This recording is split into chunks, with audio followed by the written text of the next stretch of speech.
For the first time ever in this series ఒక చాలా గొప్ప డైరెక్టర్ ఆఫ్ ఫోటోగ్రఫీ అంటే సినిమాటోగ్రఫర్తో మాట్లాడబోతున్నాం.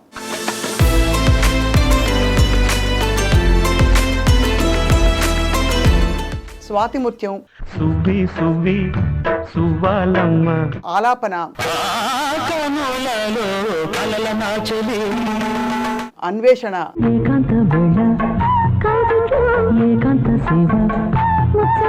సితారా, జిలిబిలి పలుకుల చిలిపిగ పలికిన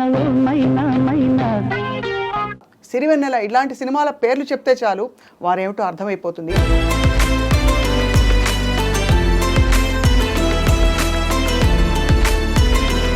ఇప్పుడు మనకి రకరకాల టెక్నాలజీలు వచ్చాయి. మరి మానిటర్స్ అవి ఉండేవా అప్పట్లో మీకు? స్వాతి ముత్యం లాంటి గొప్ప సినిమాకి మానిటర్ లేదు. ఒక మనిషిని మనసును కదిపి ఏడిపించే విషయంలో ఇండియాలోనే లేరు అలాంటి డైరెక్టర్.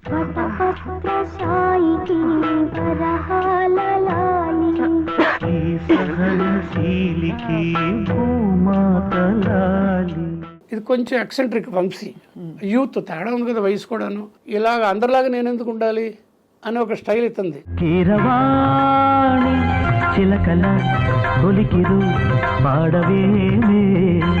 కళ్ళు సినిమా మీ అసలు ప్రాజెక్ట్ ఎక్స్పీరియన్స్ చెప్పండి. 1970లో డిగ్రీ ఫైనల్ ఇయర్లో ఉన్నప్పుడు విజయవాడలో ఆంధ్రనాట కళా పరిషత్లో ఈ నాటికి వేశారు. అయిపోగానే ఒకసారి హాల్ అంతా అసలు స్టాండింగ్ ఓషన్ వచ్చింది. నేను నాతో పాటు కొంచెం పరిగెత్తుకు వెళ్ళి కలుబడి మారుతురావు గారు ఎక్కడున్నారో ఫ్రంట్ రోకి వెళ్ళి 1987లో మేము ముగ్గురు ఫ్రెండ్స్ కలిసి అనుకున్నప్పుడు జంజాల గారికి అడ్వాన్స్ ఇచ్చాం. అన్నప్పుడు ఒక 2 నెలలు కూర్చున్న తర్వాత జంజాల ప్రొడ్యూసర్ నన్ను పిలిచి చేద్దాం చెప్పి దిగితే అది కళ్ళు. కానీ ఎలా ఉండేవారు సార్ భానుప్రియ గారు? అప్పట్లో ఆవిడ ఇండస్ట్రీకి వచ్చిన కొత్తలో చామన్ ఛాయ్ అని. వంశీ ఈ మధ్య తను యూట్యూబ్లో ఏదో చెప్తూ రఘు భానుప్రియని వద్దన్నాడు. అప్పుడు చెప్తున్నాను నేను ఎందుకు వద్దంటాను కారణం, నలుపుగా ఉంటే తప్పు కాదు.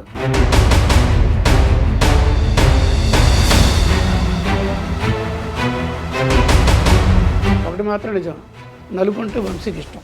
అవును. జిలిబిలి పలుకుల చిలిపిగ పలికిన కిల్ల నగవుల వల్లపులు చిలికిన మైనా. అంటే పడలేదంటే ఎందుకు మీరు వెళ్ళలేదు? అదొక డిఫరెంట్ జానర్ కదా. నా ఫస్ట్ పిక్చర్ చిరంజీవిది, మగమహారాజు. మగమహారాజు. ఇంకో పిక్చర్ చేశాను చిరంజీవితో, లేవని కాదు కానీ అందులో కెమెరా వర్క్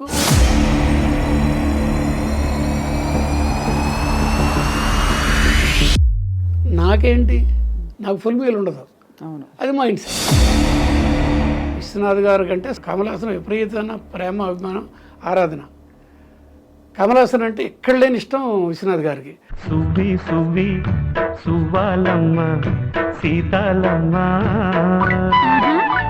ఆయన చేసి చూపిస్తారా? అయ్యో, ఈ మూమెంట్ ఆయనే పెట్టింది. విశ్వనాథ్ గారు ఇలాగంటారు చేత కెమెరా పట్టుకుని ఆయన రిహార్సల్ చేసి చూపించారు. అది తర్వాత కమలాసన్ చేశాడు, అంత బాగా చేశాడు. కానీ షార్ట్ అయిపోయి కట్ రఘు నెక్స్ట్ షార్ట్ అంటే నా అసిస్టెంట్స్ మిగిలినాడు.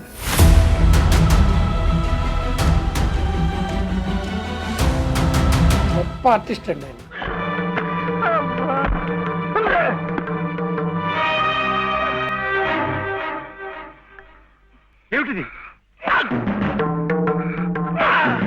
సో అయితే మహానుభావులు సార్ విశ్వనాథ్ గారిని చాలా తలుచుకున్నాం. ఆయన నటుడుగా ఇంకొన్ని సినిమాలు చేస్తే బాగుండని ఎంత అనిపించిందో. విశ్వనాథ్ గారు ఎంత గొప్ప నటుడు కానీ లేకపోతే దర్శకుడుగా కానీ ఆర్టిస్ట్ దగ్గర నుంచి ఎంత ఎక్స్ట్రాక్ట్ చేస్తారనే దగ్గర ఒక చిన్న బిట్టు చెప్తాను.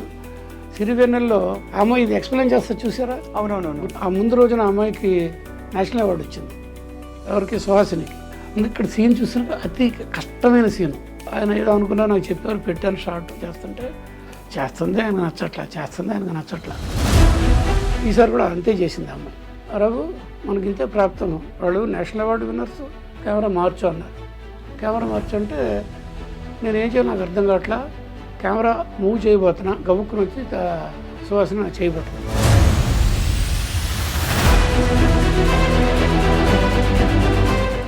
ఈ చివరి కనుకొల్లు కొల్లోంచి అమ్మాయి రావడం చూశారు. దగ్గరకు వచ్చిన తర్వాత ఉన్నారు. వెళ్తే ఆయన కొంచెం ఆయన తెలియకుండా సైడ్ చూస్తే ఆయన ఏడుస్తున్నారు. నా కళ్ళ నీళ్ళు వచ్చేసింది. అలాంటి గొప్ప మహానుభావులు సార్. సువ్వి సువ్వి సువ్వాలమ్మ సీతాలమ్మ.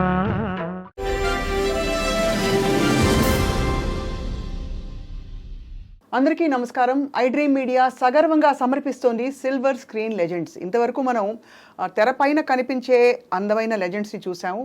కొంతమంది దర్శకులతో కూడా మాట్లాడాం. కానీ for the first time ever in this series ఒక చాలా గొప్ప డైరెక్టర్ ఆఫ్ ఫోటోగ్రఫీ అంటే సినిమాటోగ్రఫర్తో మాట్లాడబోతున్నాం. స్వాతి ముత్యం, ఇంకా ఆలాపన, అన్వేషణ, సితారా, సిరివెన్నెల ఇలాంటి సినిమాల పేర్లు చెప్తే చాలు వారేమిటో అర్థమైపోతుంది. తెలుగు చిత్ర పరిశ్రమలో ఎవర్ గ్రీన్గా నిలిచిపోయే ఆణిముత్యాలు ఇలాంటి సినిమాలు. అండ్ ఈ సినిమాలకి సినిమాటోగ్రఫర్గా పనిచేయడమే కాకుండా ఇంకా దాదాపు 80 సినిమాలకి వారు ఇలాంటి ఒక అద్భుతమైన విజన్ని అందించి ప్రేక్షకులకి కనువిందు చేసిన గొప్ప సినిమాటోగ్రఫర్. అండ్ ప్రస్తుతం ఫిల్మ్ అండ్ టెలివిజన్ ఇన్స్టిట్యూషన్ డీన్గా ఉన్నారు. వారితో మాట్లాడబోతున్నాం. ఇంతకీ వారు ఎవరో ఈ పాటికి మీ అందరికీ తెలిసిపోయి ఉంటుంది. శ్రీ ఎంవి రఘు గారు. It's are great honour and pleasure to welcome him. Sir నమస్కారం. నమస్తే అమ్మా. సార్, తెర వెనక హీరో అంటే మీరే. ఓకే అండి, కొంతవరకు ఒప్పుకుంటానండి సార్. ఎస్. 50 ఏళ్ల కెరియర్ పూర్తి చేసుకోబోతున్నారు అతి త్వరలో. 49 దాటి 50కి వస్తాను. 50కి వస్తున్నారు. ఇది తెరంగేట్రం చేసి ఫుల్ ఫ్లెడ్జ్డ్గా మీరు తెరంగేట్రం చేసి 1984 కదా సార్ మగమహారాజు. అవునండి, విజయబాబు రెడ్డి గారిది. అవును. అంటే ముందు కేవాసు గారు ఒక బ్రేక్ ఇచ్చారు, కొత్త దంపతులని. పిచ్చికాత్మ గారు అబ్బాయి కేవాసు గారు. అవునవును, తెలుసు సార్ కదా. కాకపోతే అది కొన్నాళ్ళు బిజినెస్ యాంగిల్ ఆగినప్పుడు విజయబాబు రెడ్డి గారు నన్ను దీనికి పిలిచారు, మగమహారాజ్కి. అది ముందు రిలీజ్ అయిపోయింది. సో తెలుగు సినీ ప్రేక్షకులకి నేను మగమహారాజ్ సినిమా ద్వారా ఫస్ట్ టైము ఇంట్రొడ్యూస్ అయ్యాను. సో సినిమాటోగ్రాఫర్ పాత్ర ఏమిటి సార్ ఒక చిత్ర నిర్మాణంలో? అంటే కొంతవరకు మాకు తెలిసి ప్రేక్షకులుగా, బట్ ఆల్మోస్ట్ డైరెక్టర్తో సమానంగా మీరు ఆలోచించాలి కదా. డైరెక్టర్ ఫోటోగ్రఫీ అన్నాగా. అంతే అంతే కదా. డైరెక్టర్ అదర్ దాన్ దట్ అంటే ఒక్క కెమెరా అండ్ దానికి సంబంధించిన మేడ తప్పించి మిగిలినన్నిటికీ ఆయన కంప్లీట్ కంట్రోల్. బట్ ఆయన తాలూకు ఆలోచనలు కానీ ఇంకొక రకమైన స్క్రిప్ట్లో ఉన్న మ్యాటర్స్ కానీ అన్నిటినీ కెమెరా పెట్టి దృశ్యరూపంగా మార్చే మెజిషియన్స్ మేము. అంతే కదా సార్. సో ఇలాంటి గొప్ప సినిమాలు అప్పట్లో చేస్తున్నప్పుడు అన్ని గొప్ప సినిమాలను చేస్తారు, కానీ ఇంత ఎవర్ గ్రీన్గా నిలిచిపోయాయి. కొన్నిటికి మీరు అవార్డ్స్, కళ్ళు చిత్రానికి ఫర్ ఎగ్జాంపుల్ అవార్డు కూడా అందుకున్నారు. అలా మీరు అప్పుడు ఊహించారా చేస్తున్నప్పుడు, లేదా అప్పుడు జస్ట్ మామూలుగా పని చేసుకుంటూ పోయారా? అంటే టార్గెట్ ఉంది మేడం, చిన్నప్పటి నుంచే ఉంది నాకు సార్. నాకు ఎందుకంటే మంచి మంచి సినిమాలు, ఇంటర్నేషనల్ ఫిల్మ్ ఫెస్టివల్స్, పదవంశీ నేను ఇండిపెండెంట్ కాకముందు నుంచి తగా వరల్డ్ సినిమా చూడ్డాలు, అవార్డు చూడాలో ఒక type of different film making మీద మైండ్ సెట్ ఉంది. ఓకే. అంటే మాస్ మీడియా ఒకటే కాదు, ఓవర్ సినిమాలు కాదు, అండ్ మెయిన్ స్ట్రీమ్ సినిమాల్లో కూడా విశ్వనాథ్ గారి ఏది కాదండి, మెయిన్ స్ట్రీమ్ శంకర్ ఏదైనా తీసుకున్నా బ్లాక్ బస్టర్స్ కదా. సో ఆ మైండ్ సెట్ ఉందండి. అంటే ఏదైనా కూడా కొంచెం స్పెషల్గా ఉండాలి.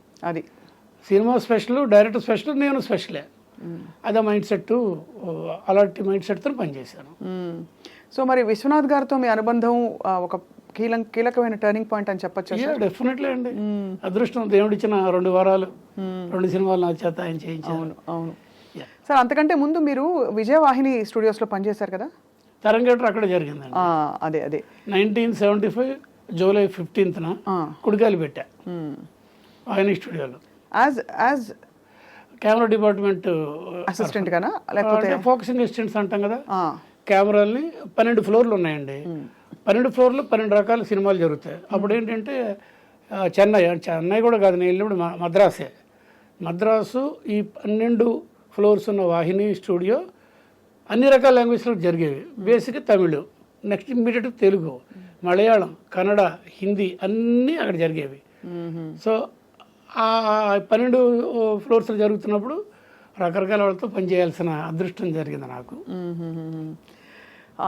అసలు సినిమాటోగ్రఫర్ అవ్వడం అనేది అంటే స్వతహాగా ఇంట్రెస్ట్ బాగా ఉంటే తప్ప రాదు. మీరు అందులో మీరు చదివిన సబ్జెక్ట్ కూడా కాదు కదా సార్, టెక్నికల్ ఆర్ట్స్ కొంత చదివారు.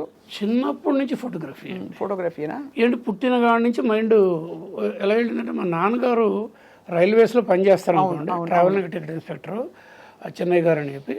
ఆయన హాబీ ఫోటోగ్రఫీ, చిన్న కెమెరా పట్టుకొని కోడక్ బాక్స్ కెమెరా, ₹6 బాక్స్ కెమెరాలో అవార్డులు కొట్టారు ఆయన 120 ఫిల్మ్తో. అయితే అప్పటి నుంచే నాకు డెవలపింగ్ ఏంటో తెలుసు, ప్రింటింగ్ ఏంటో తెలుసు, కాంట్రాక్ట్ ప్రింట్ ఏంటో తెలుసు, బ్రొమైడ్ పేపర్స్ అన్నీ తెలుసు. అట్లా డెవలప్ అయిన తర్వాత కొంత ముందుకెళ్తే ఇంకా మూవింగ్ ఇమేజెస్ అంటే సినిమా మీదకి నెమ్మదిగా మైండ్ సెట్ వెళ్ళింది. కారణం నేను గుంటూరులో చదివినప్పుడు లీలామహల్ థియేటర్, అందులో ఇంగ్లీష్ సినిమాలు వారానికి 2-1 వెళ్ళేవి. మా నాన్నగారితో బయలుదేరి రిక్షాలో కూర్చొని వెళ్ళిపోవడం చూశాడు. అక్కడ నుంచి quality cinema, world cinema, Hollywood సినిమాలు ఎందుకు అంత గొప్పగా ఉంటాయి, ఆస్కార్ కూడా నాకు అప్పుడే తెలుసు. ఆ డైరెక్టర్ల గురించి నేను చెప్పగలను, కెమెరా గురించి చెప్పగలను, కాస్టింగ్ గురించి చెప్పగలను. ఇప్పుడు కూడా అప్పటికి అలాగా తెలియకుండానే ఒక క్వాలిటీ ఫిల్మ్ మేకింగ్ మీద మంచి టేస్ట్ ఏర్పడిందండి. సో అలా మీకు అభిరుచి ఉండింది. సో అలా మీరు ఇండస్ట్రీలోకి వచ్చారు. ఫస్ట్ నుంచి కెమెరా పట్టుకోవాలని ఒక ఎస్, అవునండి. ఎవరి సినిమా చూసి ప్రభావితం అయ్యారు? ఏ సినిమాటోగ్రాఫర్ మీకు వరల్డ్ వైడ్ ప్రపంచ సినిమాలో అద్భుతం అని అనిపించేది, ఇలా చేయాలని? నాకు అంతకు సినిమాలో సినిమాటోగ్రఫీ దానికంటే ముందు చిన్నప్పటి నుంచి వాల్ట్ డిస్నీ పేరు అంటే ఆయన ఇష్టం నాకు స్వతహాగా. నా ఇంట్లో నా రూమ్లో నా దగ్గర ఐన్స్టీన్ ఫోటోగ్రాఫ్ సగం, ఈ వాల్ట్ డిస్నీ సగం, 2 కలిపి నా దగ్గర ఉండేది అనమాట. నాకు పెన్నే ఉండేది. ఎస్ఆర్ఆర్ కాలేజీలో మేము జంజాల మీద నాటకాలు వేసినాడు. ఆ పోస్టర్ లాగా తమాషగా పెట్టేసాడు బయట రోడ్డు మీద, మెయిన్ రోడ్డు మీద. రంగాలంకరణ డిస్నీ అని ఉంటుంది నా పేరు, ఎంవీ రఘుపతిలో.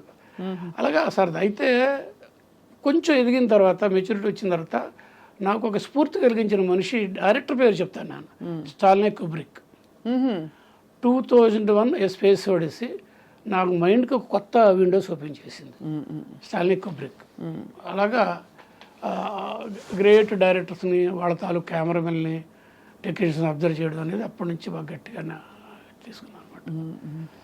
సార్, ఒక్కొక్క సినిమాగా చూసుకుంటూ పోతే మీరు అన్ని సినిమాలు ఒక ఎత్తు, థ్రిల్లర్ సినిమాలు, హారర్ లాంటివి, అన్వేషణ లాంటి సినిమాలు ఒక ఎత్తు. అన్వేషణలో మీరు కెమెరా తిప్పేసి అసలు ఆ అడవులు చూపిస్తేనే ఆ తిప్పేయడంలోనే ఎక్కడో ఒక భయం కలుగుతుంది. ఒక సంథింగ్ ఈజ్ హ్యాపెనింగ్ అని చెప్పి ఇలా ఫాస్ట్గా వెళ్ళిపోవడం, అవన్నీ డైరెక్టర్ విజనా సార్, లేకపోతే మీరు సజెస్ట్ చేస్తారా? How does it actually work? ఎలా? వంశీకి ఈజ్ ఎ స్పెషల్ బ్రీడ్ అండి. అంగార గ్రహాన్ని నుంచి దిగిన కొంతమంది స్పెషల్ క్యారెక్టర్స్ అనుకుంటే మనుషుల్లో అలాంటి ఒక వ్యక్తి వంశీ. Pure creator.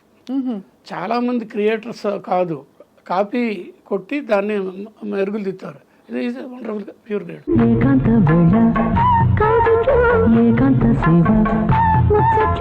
ఇతనికి కూడా కన్నడలో ఒక డైరెక్టర్ ఉన్నారు. ఆయన చేసిన ఒక కన్నడ సినిమాలో ఇలాంటి క్రైమ్ బ్యాక్గ్రౌండ్ చూసి తను చేసుకుని నేను కూడా ఇలాంటి క్రైమ్ థ్రిల్లర్తో థ్రిల్ చేయాలి జనాల్ని. ఎంతసేపు సితారా అలాంటి క్లాసిక్స్ కాదు. ఫస్ట్ పిక్చర్ అతనిది మంచు బలగే. అవును, మంచు బలగే. సో అని చెప్పేసి అప్పుడు తను థాట్లోకి వెళ్ళాడు. నేను దాంట్లో హ్యాండ్ హెల్డ్ కెమెరా, ఒక క్యారెక్టర్ అంటే కెమెరా ప్లేస్ ఏ రోల్, ఒక వేషం వేసినట్టే ఒక క్యారెక్టర్. దానికి నాకు కొన్ని రెఫరెన్స్లు ఉన్నాయి నేను చూసిన హాలీవుడ్ సినిమాలో. అవి నేను రెఫర్ చేసి ఇలా చేద్దాం వంశీ, కెమెరా మూవ్ అవుతున్నప్పుడు భయం వేస్తుంది, అంటే something is going to happen. ఆ కెమెరాయే ఒక క్యారెక్టర్ అయితే అది జంతువా మనిషి, మద్రస ఏం జరుగుతున్నాయి, ఎందుకు బ్లడ్ వస్తుందని. అలాగే ఇద్దరం కలిసి ఈ జనాల్ని కెమెరా స్క్రీన్ ప్లే ద్వారా భయపెట్టాలి. అఫ్కోర్స్ వెనకాల మంచి గొప్ప స్ట్రెంగ్త్ ఇళయరాజా గారి రికార్డు. కలిసే చిలకల కొలికిరు పాడవేనే వలపుని తెలుపగా. ఏం పాటలు సార్ అసలు? లొకేషన్ రెండోది అప్పుడుకున్న ఫైనాన్స్. ఎక్కడ చేశారు సార్ లొకేషన్? తలకోనని, అప్పటికి మా గురువుగారు అక్కడ ఖైదు చేశారు చిరంజీవితో.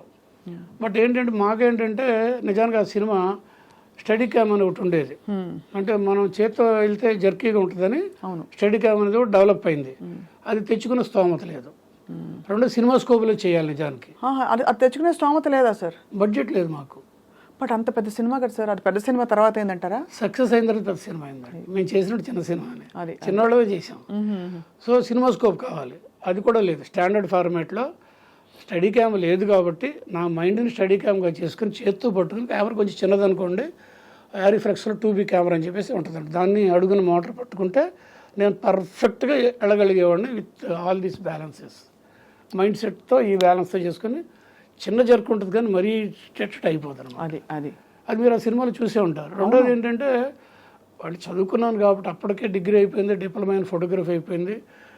స్వామి గారు లాంటి వాళ్ళ దగ్గర కెమెరాకి ఇలాంటి సినిమాలకి ఏం కావాలి, క్రైమ్ సినిమాకి థ్రిల్లర్ సినిమాకి ఏం కంపోజిషన్ కావాలి, ఫోర్గ్రౌండ్ ఏ లేకుండా ఒక షాట్ పెట్టకూడదు, ఫోర్గ్రౌండ్ ముందు ఏదో జిగ్జాగ్ ఉంటే దాని మధ్యలోంచి వెళ్ళాలి, ఇలాంటిది అనుకొని అక్కడ ఏదైనా చెట్టు ఉందనుకోండి, క్రేన్ వేసామనుకోండి, క్రేను చెట్టు లేకుండా క్రేన్ వేయను, లేదా ఇంకోటి ఏదో ఉందనుకోండి ఏమీ లేదనుకోండి, ఆ ఓడలు ఉంటాయి కదా, ఆ సెట్ వాళ్ళతో చెప్తారు తీసుకొచ్చి నేను చెప్పించోడు మేకులేసి కొట్టేసేవాళ్ళు, దాని మీద వెనక ముందుకు వెళ్ళటాలు. ఎక్కువగా ఇలా ఉన్న చోట నేను మాత్రం దూరడానికి కొంచెం అది చేసుకుని గ్యాప్ చేసుకుని కెమెరా తీసుకుని లోపలికి వెళ్ళిపోవాలి. అలాగా చాలా డే నైట్. సో దాదాపు మీరు ఆర్ట్ డైరెక్టర్ కూడా ఒకలా చూస్తే, అంటే సినిమాటోగ్రఫర్ అయినా కూడా ఇప్పుడు ఓడలు తెచ్చి కొట్టడం, భయానకమైన వాతావరణం క్రియేట్ చేయాలంటే ఎస్, ఇది డెఫినెట్గా అవన్నీ ఉంటేనే ఒక ఇది creative job madam. Maybe cinematography pure technology side ఉంటుంది, నాన్ టెక్నికల్ కూడా ఉండాలి ఇందులో. అవును, దీంట్లోంచి నా షాట్ ఇంత బాగా వస్తుందని ఇమాజిన్ చేసుకోగలగా. ఫోర్గ్రౌండ్స్, బ్యాక్గ్రౌండ్స్, కలర్స్, లెన్సింగ్ ఒకటి, వైడ్ యాంగిల్ లెన్స్ ఇస్తే ఒక రకంగా ఉంటుంది, నార్మల్ లెన్స్ ఇస్తే ఒక రకంగా, అన్నీ అందులో చేసుకొని ఒక మంచి అవుట్పుట్ ఇచ్చాం. సార్ ఇప్పట్లో అయితే ఇప్పుడు మనకి రకరకాల టెక్నాలజీలు వచ్చాయి.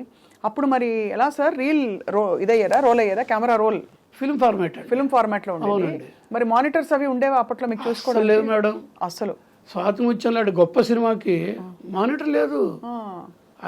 విశ్వనాథ్ గారు నాకు షార్ట్ చెప్పేవాళ్ళు, నేను తీసి ఇచ్చేవాడిని.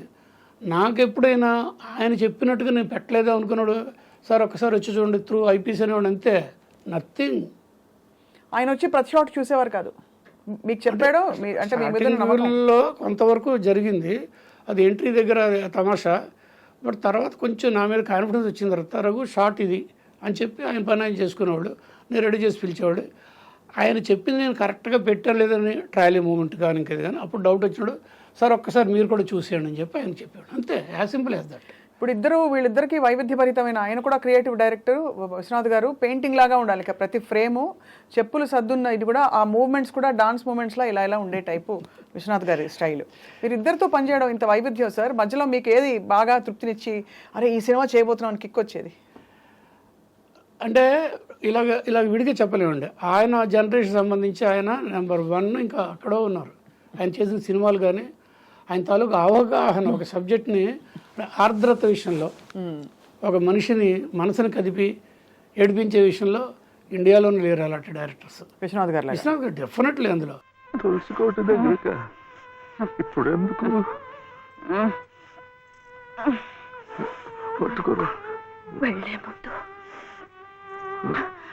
ఆ తులసి సమక్షంలో నీ ఊళ్ళో కళ్ళు పోస్తే జన్మలకి మీరు నా పసుపు కుంకుమలు నాతోనే ఉంటాయట. ఇప్పటి నుంచి తులసికోట దగ్గర ఎందుకు, చలిగా ఉంది, లోపలికి వెళ్ళిపోతా. మండే కట్టెలతో చలి కాచుకుపోయేదాన్ని, ఒళ్ళు కట్టినా పర్వాలేదు, అంతవరకు ఇక్కడేమి ఒళ్ళో పడుకునేవాడి. లలిత ఏంటిది, వద్దు వద్దు.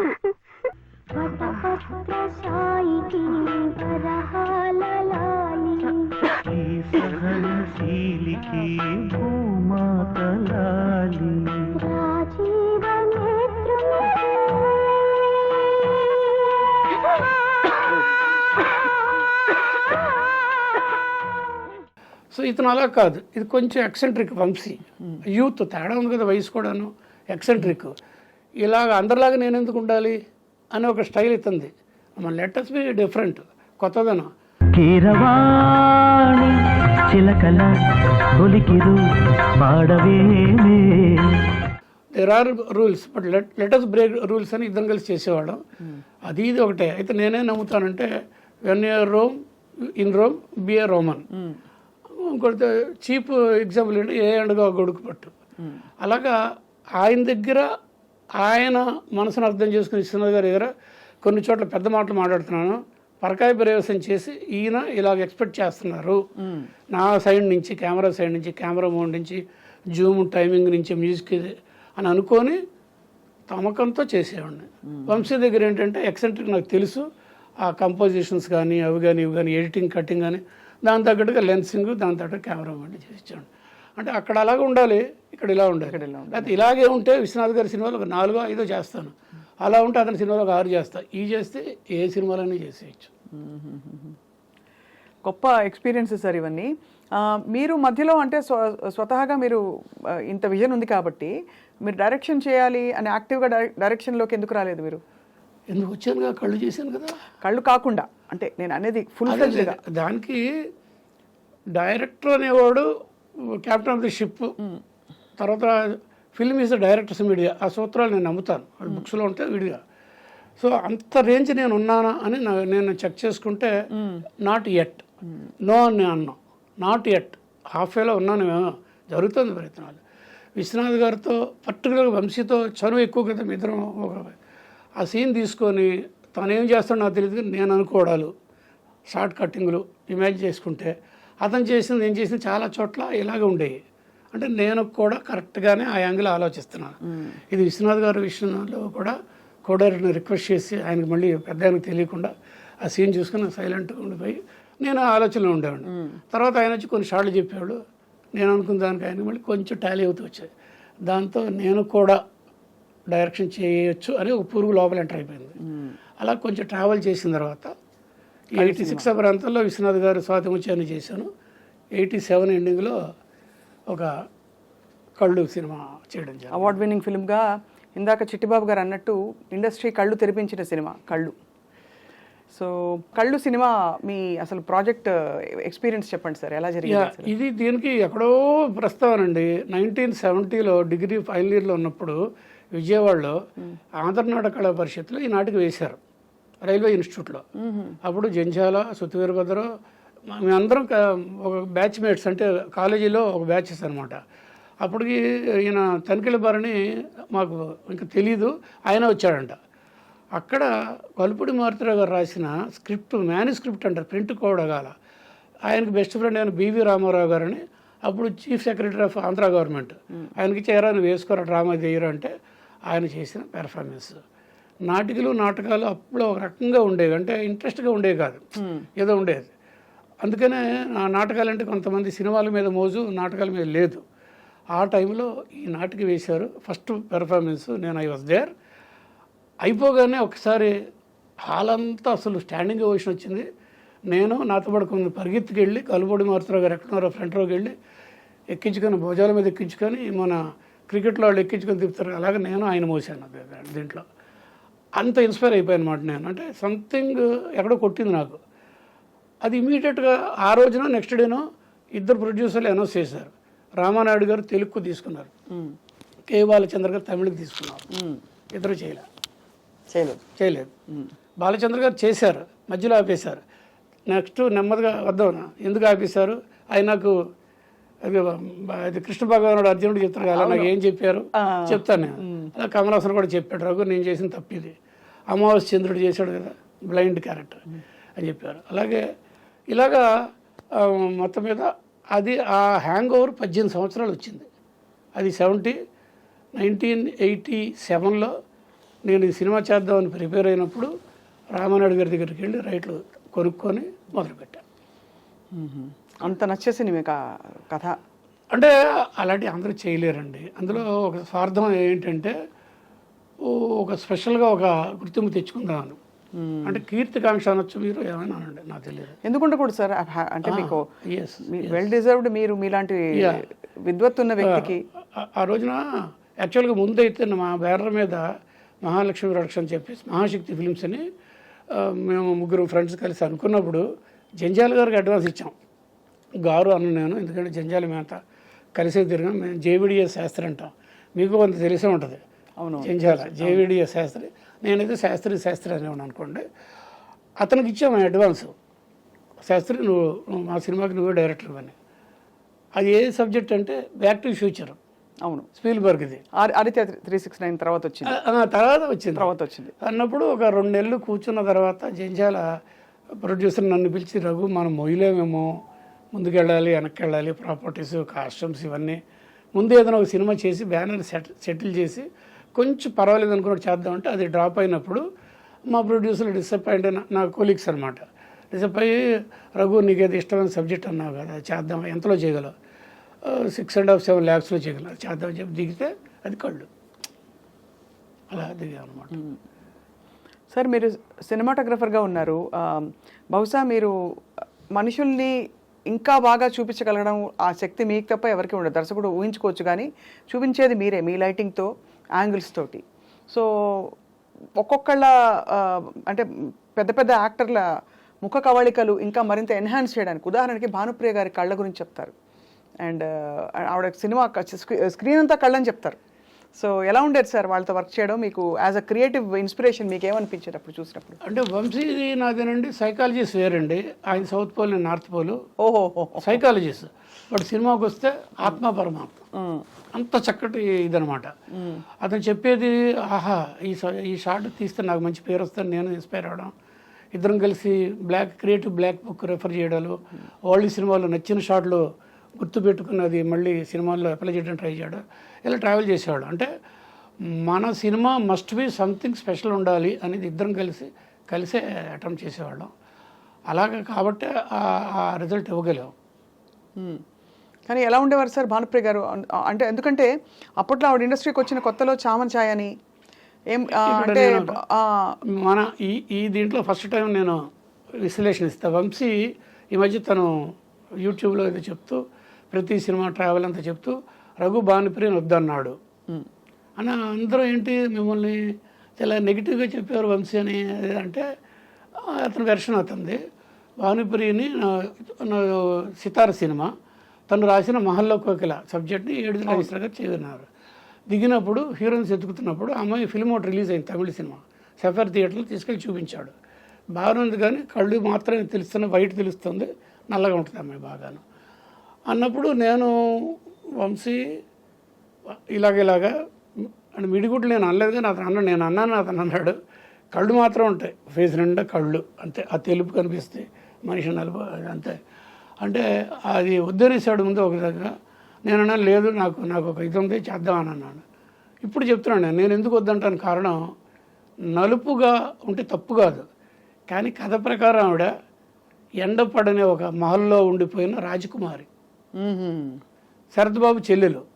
శరత్బాబు ఎంత అందగాడండి, శరత్బాబు చెల్లెలు రాజకుమారి, ఆవిడ నల్లగా ఉంటుందంటే వేరే రకాల అర్థాలు వచ్చేస్తాయి, కన్విన్స్ అవ్వరు, వేరే రకాల అందుకని ఆవిడ అంటే ఒక జయప్రదలాగా ఉండాలి, ఎలా ఉండాలి, ఇంత అందంగా ఒక మైన ముద్దలా ఉండాలి, అప్సరసలా ఉండాలని నా కాన్సెప్ట్ యాజ్ ఎ కెమెరామెన్. ఆ సబ్జెక్ట్ వర్క్ చేసినాడు. అప్పుడు సరే తను ఎందుకో అంటే ఒకటి మాత్రం నిజం, నలుపు అంటే వంశీకి ఇష్టం, ప్రపంచం అందరికీ తెలుసు, అవును, ఫ్యాసినేషన్ అతను బ్లాక్ అంటే.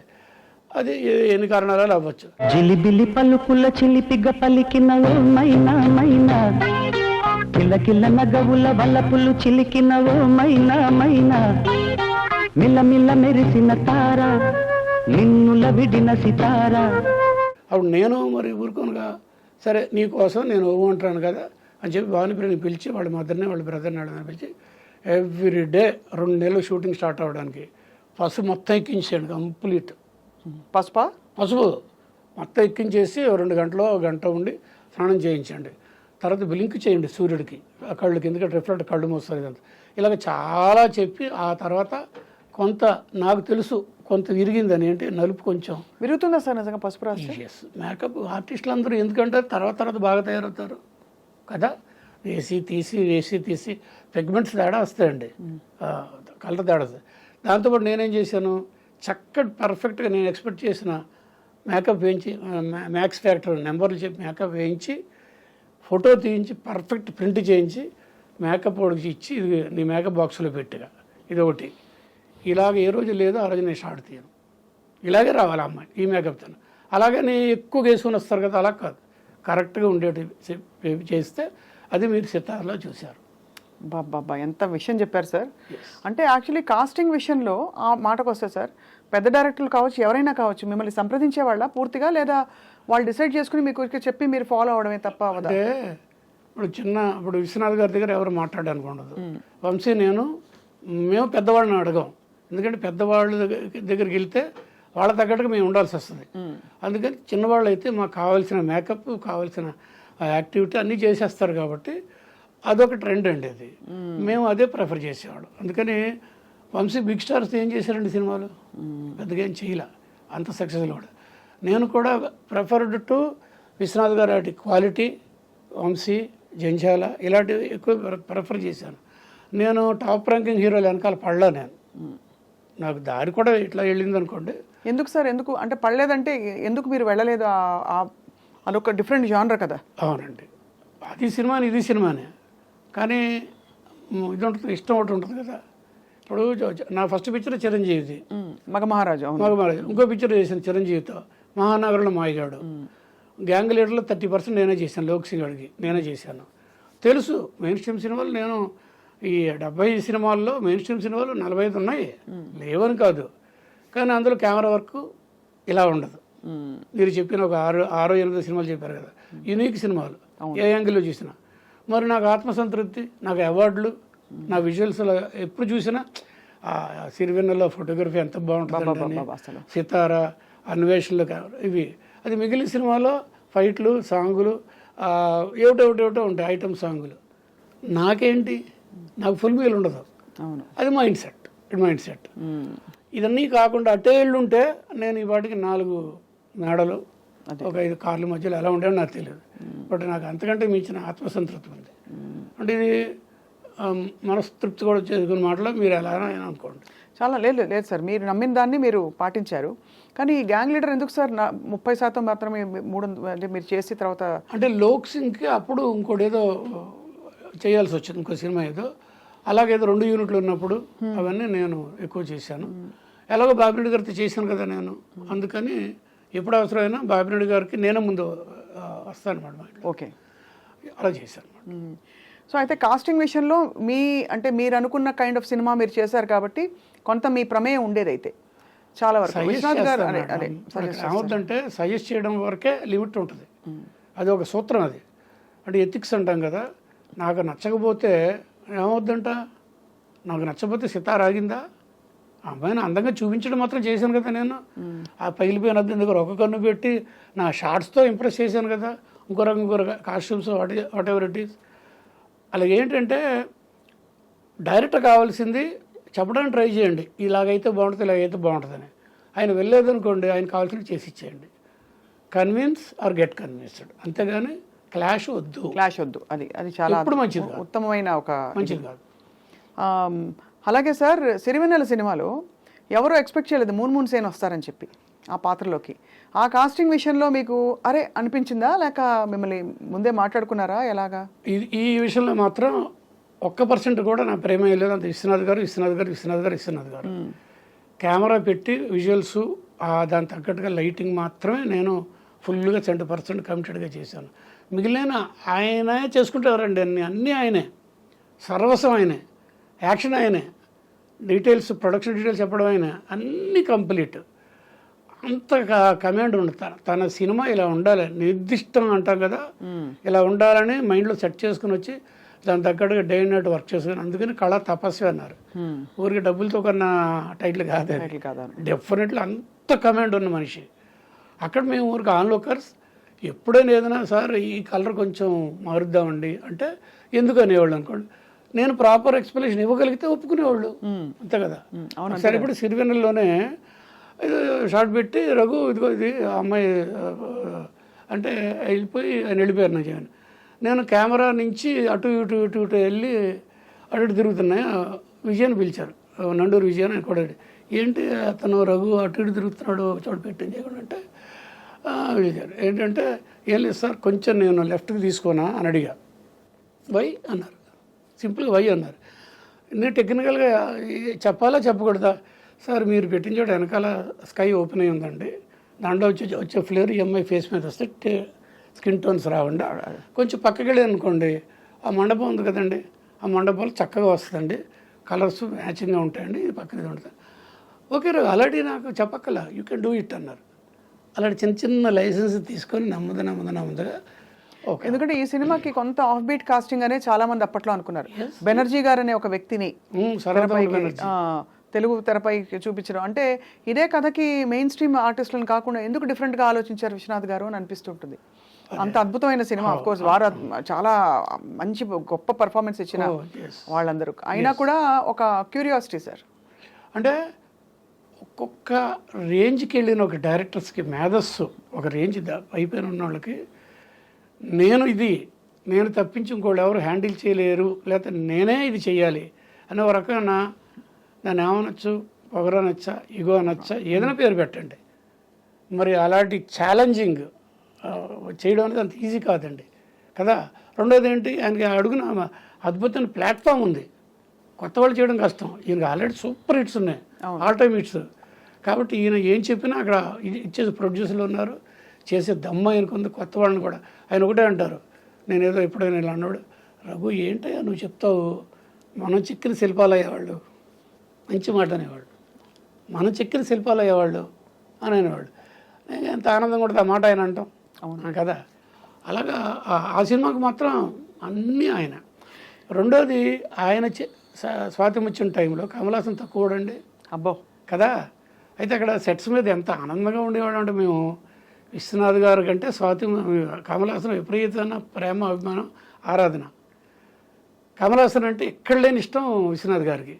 ఇద్దరు లెజెండ్స్, దిట్టలు, ఇద్దరు కలిసి ఒక చోటుగా సెలవుడు చూడండి. సువ్వి సువ్వి సువ్వాలమ్మ సీతాలమ్మ గువ్వ మువ్వ సవ్వాడల్లి నవ్వాలమ్మ. అప్పుడు కూడా కొన్ని సీన్స్లో మేము ఉంటాం కదా, కెమెరా అసిస్టెంట్స్, మేమంతా అప్పుడు మానిటర్ కూడా లేదు కదా కెమెరా. విశ్వనాథ్ గారు చేసి చూపిస్తారు, కామెడీ చేస్తారు, ఏడుపు చేస్తారు, అన్ని డ్యాన్సులు కూడా చేసి చూపిస్తారు. ఆయన చేసి చూపిస్తారు. అయ్యో ఈ మూమెంట్ ఆయనే పెట్టింది. కమల్ హాసన్ గారు అంటాడు కదా, దేవుని కొడతాడు, అదంతా ఆయనే సెట్ చేస్తే దానికి కమల్ హాసన్ మెరుగులు దిద్దుతాడు. ఒకటి రెండు చోట్ల పర్టికులర్గా కమల్ హాసన్ రాధిక కర్ర ఇచ్చి వెళ్ళి కొట్టాడు కదా, గుర్తుందా మీకు? గుర్తుంది. అయ్యో మన ఇతను వీరభద్రుని డబ్బులు ఇవ్వట్లేదు అన్నాడు. రఘు విశ్వనాథ్ గారు ఇలాగంట, రఘు చేత్తో కెమెరా పట్టుకో. సార్ మీరు చేత్తో కెమెరా పట్టుకోవడం అన్వేషణ సినిమాలాగా మనసులోనే పట్టుకొని చెప్తాను చెప్పి ఆయన రిహార్సల్ చేసి చూపించారు. అటు వెళ్తున్నారు, ఇటు వెళ్తున్నారు, నన్ను ఫాలో అన్నారు. తర్వాత ఏదో చేశారు, అంతే. లంబుడికే అని ఆయనే లంబుడికే అని కొట్టుకుంటూ వెళ్ళడం చేసి చూపించారు. అది తర్వాత కమల్ హాసన్ వచ్చి చేశాడు, అంత బాగా చేశాడు. కానీ షార్ట్ అయిపోయి రఘు నెక్స్ట్ షార్ట్ అంటే నా అసిస్టెంట్స్ మిగిలిన సార్ విశ్వనాథ్ గారు చేసినట్టుగా కమల్ హాసన్ గారు చేయలేదు కదా, అలా ఉండేది. అంత గొప్ప ఆర్టిస్ట్ అండి ఆయన. అన్ని విశ్వనాథ్ గారు వండర్ఫుల్, సమస్య లేదు.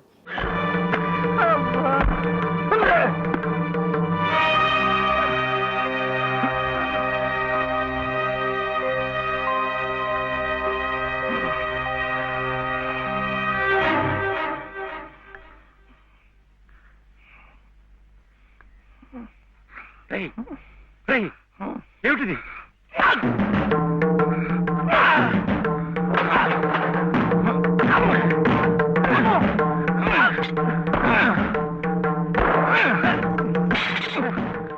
ఎంత గొప్ప అనుభూతులు సార్. అసలు మీ అంటే ఇష్టమైన పని చేస్తూ మీ జీవితాన్ని గడపడం గొప్ప అదృష్టం సార్. సినిమా మీ దృష్టిలో కెమెరా కళ్ళకి ఇంపుగా ఉండే నటి కానీ నటుడు కానీ ఎవరు సార్? అలా ఏమైనా చెప్పొచ్చు అసలు? ఫస్ట్ ఆఫ్ ఆల్ చాలా అంటే నేను కొంచెం చేదస్తా మనిషిని. ఆడ్రీ హెప్బర్న్ అని నా ఫేవరెట్ హాలీవుడ్. ఆర్డర్ అయిపోయాను. ఎందుకంటే అది చాలా మై ఫేర్ లేడీ చాలా సినిమాలు కదా. ఆవిడ సినిమానే 8 Until Dark అనే సినిమా పేరు వినే ఉంటారు. అందులో బ్లైండ్ క్యారెక్టర్ అమ్మాయి. అది బాలచంద్ర గారు కళ్ళు సినిమాలో లింక్ చేసి ఒక 6 రీల్ సినిమా తీసిన తర్వాత పక్కన పడేశారు. జైసు తప్పుడు ఆ క్యారెక్టర్. ఆడ్రీ హెప్బర్న్ ఇండియాకి వచ్చే టైంకి వైజయంతిమాల ఆ రోజుల్లో, ఏది మన ఆ సినిమా ఏంటంటే మధుమతి, ఆ రోజుల్లో వైజయంతిమాల. తెలుగుకి వచ్చే టైంకి ఆల్మోస్ట్ ఫస్ట్ పిక్చర్ని 2-3 పిక్చర్లు నేను ఉన్నాను కాబట్టి జయప్రద అంటే విపరీతంగా ఇష్టం నాకు. బికాస్ దాన్ని ఏమంటారంటే ఫోటోజెనిక్ ప్రిపరేషన్స్ ఆ అమ్మాయి అద్భుతం. అవునా సార్? తక్కువ మంది శ్రీదేవి గారి కంటే కూడా. ఎస్, శ్రీదేవి గారి కంటే కూడా. అంటే జయప్రద గారు అద్భుతమైన అందగత్తే అందరికీ తెలుసు సార్. కానీ అతిలోక సుందరి అంటే శ్రీదేవి గారిని అనేవారు ఆ రోజుల్లో సినిమాకి సార్? సినిమా టైటిల్ పెట్టారు మీరు, అంతేనా? ఫోటోజెనిక్ ప్రపోర్షన్స్ అనేవి అందరికి అర్థం కాదండి, తెలియదండి. ఇప్పుడు మీరు మొనాలిసా మామూలుగా ఉంటుంది, మామూలుడికి కదా ఆ పెయింటింగ్ లెనార్డో డావిన్సీ పెయింటింగ్. కానీ మాలాంటి వాళ్ళకి తెలుస్తుంది ఎందుకు ఆ అమ్మాయికి ఆ పోర్ట్రేట్కి అంత ఇంటర్నేషనల్ పేరు వచ్చింది అని చెప్పేసి. ఫోటోజెనిక్ క్వాలిటీస్ కొన్ని ఉంటాయి, అవి ఉంటాయి రకరకాలుగా.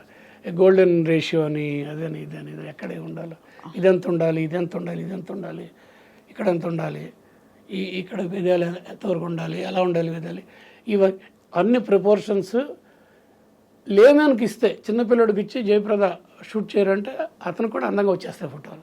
కారణం దేవుడు అలా అమ్మాయిని సృష్టించాడు. అంత అందం జయప్రద గారు. అసలు ఆడ్రీ హెబ్బర్న్ గారు, వైజయంతి మాల గారు వైపు, జయప్రద గారు మీకు మీ కళ్ళకి అంటే చాలా కెమెరాకి చాలా ఫోటోజెనిక్ అనిపించిన వ్యక్తులు. మీరు వర్క్ చేసిన స్టార్స్లో సార్ ఆఫ్ కోర్స్ నేనేది జయప్రద అసిస్టెంట్ గారు స్వామి గారు అసిస్టెంట్ గారు చేశాను. సిరిశ్రమ ఫస్ట్ అమ్మాయిని చూసింది నేను, విశ్వనాథ్ గారిది. తర్వాత కొన్ని సినిమాలు నా దగ్గరకు వచ్చేయడానికి మళ్ళీ అగైన్ భానుప్రియని అందంగా చూపించడంలోనే నా టెక్నిక్స్ అన్నీ ఉపయోగించాను. అన్ని సినిమాలు ఆవిడే కదా. అవునవును. సితారా, తర్వాత అన్వేషణ, అక్కడ అరకు వెళ్ళి చేసిన ఆలాపన, అక్కడ ఇలాగ చాలా చేసేవాడిని. ఏం పాటలు సార్ అసలు, సినిమా పాటలు ఒక్కొక్క పాట. బాలసుబ్రహ్మణ్యం గారు పాడిన ఆ కన్నుల్లో పాట, ఇళయరాజా గారి మ్యూజిక్ అనే పాట కానీ, ఎత్తుగడ కానీ. ఈ సాంగ్ సీక్వెన్సెస్ షూటింగ్లో ఏమైనా ప్రత్యేక ఇది ఉండేదా సార్ మీకు? అంటే సాంగ్ మనల్ని ఇన్స్పైర్ చేయాలండి.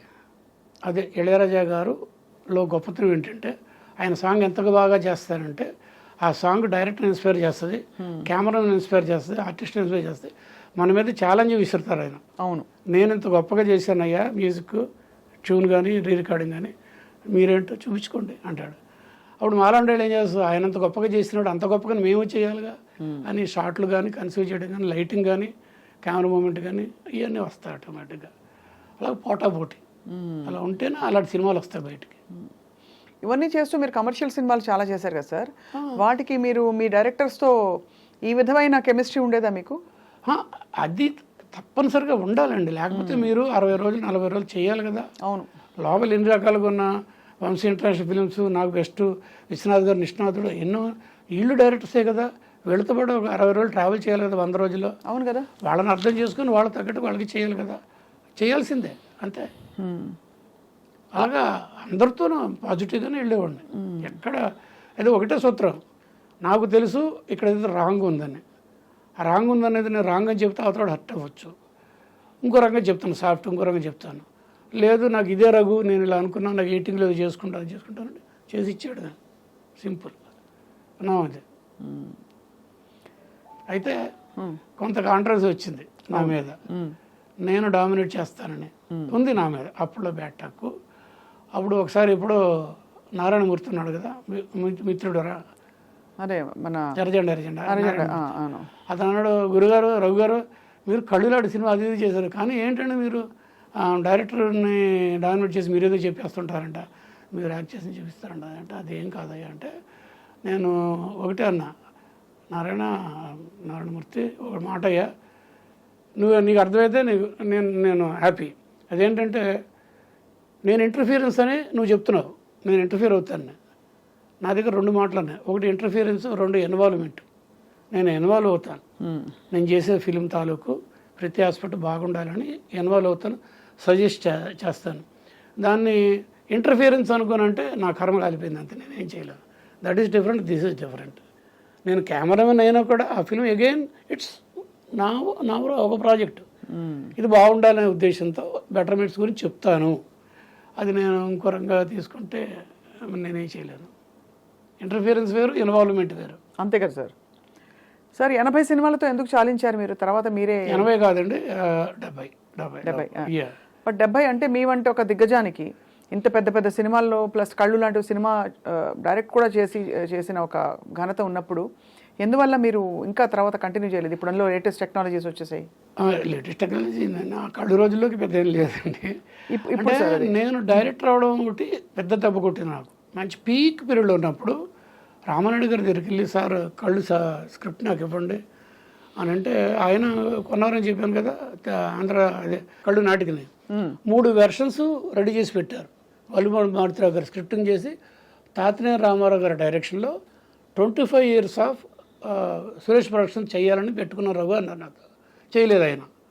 అది నాకు ఫైల్ అడిగితే రఘు మంచి రైజ్లో ఉన్న సితార, అన్వేషణ, ఇప్పుడు ఈ సంవత్సరం వచ్చిన ఇది స్వాతి ముత్యం సిరివెన్నెల, ఇప్పుడు నువ్వు రిస్క్ చేస్తున్నావు డైరెక్షన్, ఈ సబ్జెక్ట్ ఎందుకు, ఇలాంటి సబ్జెక్ట్ రిస్క్ అంటే, లేదు సార్ నేను డెసిషన్ తీసేసుకున్నాను, మైండ్ సెట్ అయిపోయింది, నాకు ఇచ్చేయండి అని తీసుకున్నా. అప్పుడు నా ఉద్దేశం ఏంటంటే, నేను అప్పుడున్న దిగ్గజాల మధ్యలో నిలబడలేరు నాకు తెలుసు. రాఘవేంద్రరావు గారు, బాపు గారు, విశ్వనాథ్ గారు, బాలచంద్ర గారు, ఇటు పక్క రామ్ గోపాల్ వర్మ అప్పుడు రాలేదనుకుంటాను, కోదండ రామిరెడ్డి గారు, ఇలాంటి వాళ్ళ మధ్యలో నేను పోటీ పడి వాళ్ళతో నెగ్గగలను. నేను దట్టు జనరల్గా ఏంటంటే డైరెక్షన్ డిపార్ట్మెంట్ వాళ్ళు డైరెక్షన్ చేస్తే ఒప్పుకుంటారు, అసిస్టెంట్ నుంచి అసోసియేట్ని కూడా వీళ్ళు, ఇంకో డిపార్ట్మెంట్ వాళ్ళు వస్తే ఎత్తుకుతారు, వాళ్ళ పని వాళ్ళు చేసుకోవచ్చు కదా ఎందుకు డైరెక్షన్ అని. అలాగే చాలా జరుగుతాయి. అందుకని ఇది అయితే నేను ఇంకోళ్ళు వాళ్ళు చేయలేరు. కళ్ళులాంటి సినిమా నేను చెప్పిన మహామౌలు వాళ్ళు ఉన్నారు కదా, వాళ్ళు చేయలేరు, నా వల్లే అవుతుంది. ఇది నాకు స్పెషల్ ఒక మార్గం టు గ్రాప్ ది అటెన్షన్ అది సినిమా ప్రేక్షకులు తెలుగు అని చెప్పి రిస్క్ చేశా. ఈ సినిమా నాకు పేరు తెచ్చేసింది, midnight MV Raghu became Kallu Raghu, మీకు తెలుసు. అవునవును, కళ్ళు రఘు అంటారు. నా ఆర్టిస్ట్ కళ్ళు చిదంబరం అని వాళ్ళే నీళ్ళు వచ్చేది. అవును, కళ్ళు చిదంబరం. కానీ నాకు సినిమాలు రావడం తగ్గిపోయినాయి, కెమెరాగా తగ్గిపోయినాయి, డైరెక్షన్కి రాలే. అదేలా సార్, అది అన్యాయం కదా. ఒకటే అంటే వింటాం కదా కొంతమంది చెప్పేది, రఘు సినిమా అవార్డులు తెచ్చే సినిమాలు ప్రొడ్యూసర్లకు ఎందుకు. కానీ మీరు అవి తీయలేరని కాదు కదా, ఇవి తీశారు, బట్ అవి తీయలేరని కాదు కదా. కదా ఆ సందర్భంలో నాకు రెండో సినిమా ఒకటి వచ్చింది, ఆర్తనాదం, రాజశేఖర్ గారు హీరోగా. అది అనుకున్నంత సక్సెస్ కాల, సుమారుగా పర్వాలేదు 5 వారాలు ఆడింది. ఆ రోజులు 5 వారాలు అంటే పెద్ద సక్సెస్ కాదు, ఈ రోజులు 3 వారాలు దాటితేనే 100 days కింద లెక్క. ఆ సినిమా నాకు నెక్స్ట్ వీటిని క్లోజ్ చేసింది. ఒక సంవత్సరంన్నర చాలా స్ట్రగుల్ అయిపోయాను, కెమెరా వర్క్ లేక, డైరెక్షన్ ఆఫర్ లేక, ఏమీ లేని రోజుల్లో కేఎస్ రామారావు గారికి వచ్చి ఆయన రవిరాజ బిరిశెట్టి గారి డైరెక్షన్లో రాజశేఖర్ సీత డేట్స్ పట్టుకొని సినిమా గురించి ప్లాన్లో ఉన్నారు. రవిరాజ గారికి హిందీ ప్రతిబంధ వచ్చింది చిరంజీవిది, అతను రిక్వెస్ట్ చేసి అటు స్కిప్ అయ్యాడు, డేట్లు గాళ్ళే ఉన్నాయి. రఘు నువ్వు ఒక క్రైమ్ సినిమా గురించి చెప్పావు కదా, ఆ సబ్జెక్టు నువ్వు చెయ్యి అని నా చేతిలో పెట్టారు. అది ఆర్తనాదం, అది సుమారుగా ఆడింది. దాంతో ఏంటంటే రఘు ఆర్ట్ ఫిల్మ్స్ లాంటివి బాగా చేస్తాడు, కానీ కమర్షియల్ ప్రొడ్యూసర్ ఎక్స్పెక్ట్ చేసేది కమర్షియల్ సక్సెస్. ఆ విషయంలో ఏమో అని చెప్పి అని అనుకున్నారని నేను విన్నా. సో అప్పుడు మీరు అన్ని సినిమాలు చేస్తున్నప్పుడు బిజీగా ఉన్నప్పుడు ఫేడ్ అవుట్ అయ్యి మిగతా వాళ్ళు ఎవరో వచ్చి ఉంటారు కదా, అప్పుడు ఎవరు వచ్చారు మీ ప్లేస్లో? అంటే మీ ప్లేస్లో అంటే ఇంకా సినిమాలు చేయడానికి అంటే కెమెరామెన్ అండి, ఆ కెమెరామెన్ కదా సార్, చాలా ఎందుకంటే అప్పుడు తర్వాత విశ్వనాథ్ గారు కూడా చాలా సినిమాలు చేశారు కదా సార్, ఆయన కూడా ఇదే ఆలోచనతో వద్దనుకున్నారా, లేకపోతే మీరు బిజీగా ఉన్నారు ఇతరత్ర దీనిలో అనుకున్నారా, కొత్త వాళ్ళని ట్రై చేద్దామన్నా? సినిమాల తర్వాత నేను ఇటుపక్క మళ్ళీ వంశీతో బిజీగా ఉన్నా, కళ్ళు, ఆ తర్వాత ఆర్తనాదం, ఇలాగా. సో గ్యాప్ వచ్చింది. సో అలాగా డిఫరెంట్ ఇంకో కొన్ని వేరే మ్యాటర్స్ కూడా కొన్ని ఉంటాయి. నా మీద ఇంకో రకంగా చెప్పిన ప్రొడ్యూసర్ వాళ్ళు కూడా నేను కొంచెం మైనస్ అయ్యాను. అవునా సార్? అయ్యో, చిన్నవి అవి కాంట్రవర్షియల్. అది ఏమిటి సార్, అంటే వారిని మీరు తగినంతగా వారికి గుర్తులేదనా, లేకపోతే ఏదో నా అసిస్టెంట్స్ ప్రొడక్షన్ దగ్గర టిఫిన్ లేదని ఏదో గొడవ పెట్టారని అది నా మీద తిరిగింది.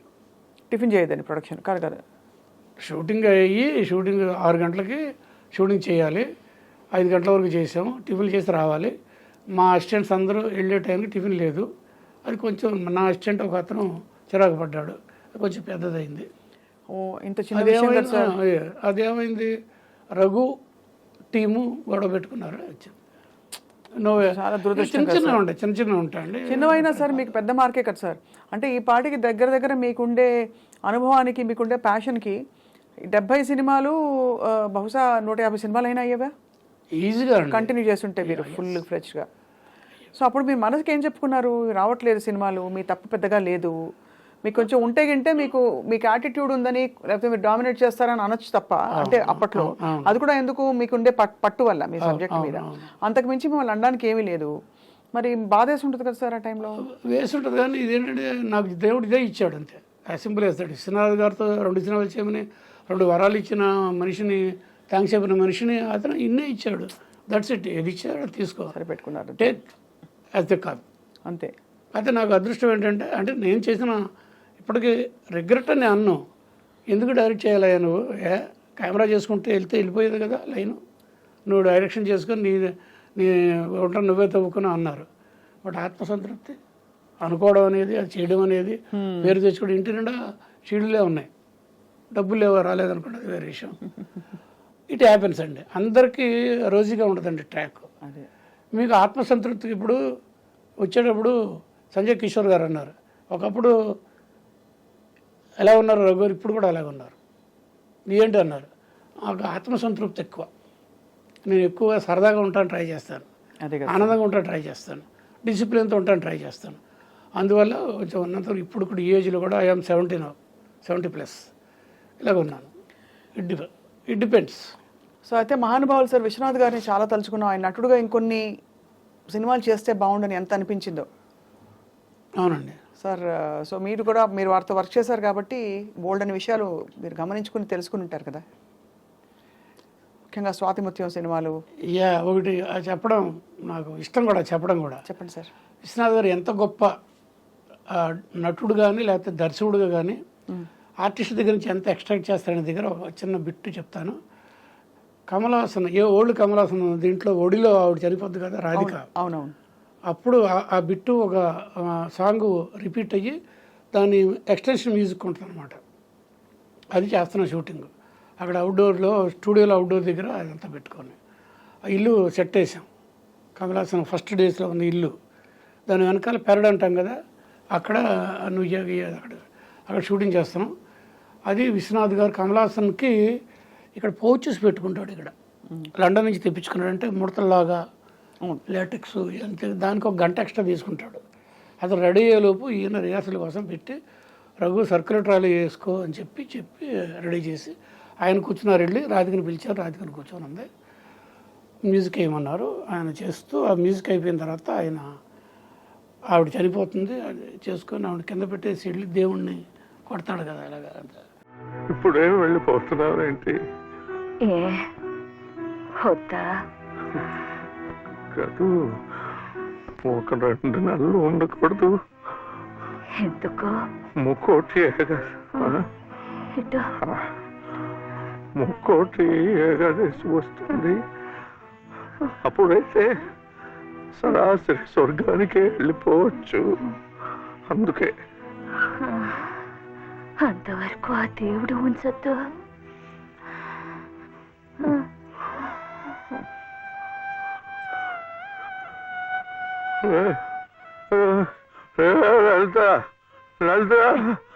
ఎంత బాగా చేసినట్టు ఆయన ఆ మ్యూజిక్ ఎండింగ్లో ఆయన చేసిన పెర్ఫార్మెన్స్కి. నేను ఆ ట్రాలీ అలా వెళ్తున్నా, అసిస్టెంట్ చేస్తున్నాడు లోకి అనేవాడు, కళ్ళలో ఫుల్గా నీళ్ళు వచ్చేసాడు, నాకు ఏడుపు వచ్చేసింది.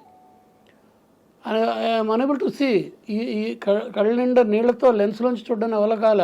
ఇప్పుడు కెమెరా నెమ్మదిగా టైట్ చేసి మా అసిస్టెంట్కి నువ్వు ఫాలో అని చెప్పాను, వెళ్తున్నాడు, నిలబడి ఏడుస్తున్నాను నేను. మ్యూజిక్ అయిపోయింది, సైలెంట్ మొత్తం. ఆయన దాంట్లో బయటకు వచ్చి కట్ అన్నారు అనమాట. అప్పుడు చూస్తే లైట్ పట్టుకుని లైట్ మ్యాన్ ఏడుస్తున్నాడు, నేను ఏడుస్తున్నాను, అసిస్టెంట్ ఏడుస్తున్నాడు, అక్కడ వాళ్ళు అందరూ ఏడుస్తున్నారు. కళ్ళమండీళ్ళు అంటే కళ్ళమండీళ్ళు ప్రేక్షకులు ఉంటారో చూడడానికి స్టూడియోకి. ఇది అక్కడ సీను, ఇదే సీను, నా కళ్ళమండీళ్ళు వచ్చిన సీన్ ఇది.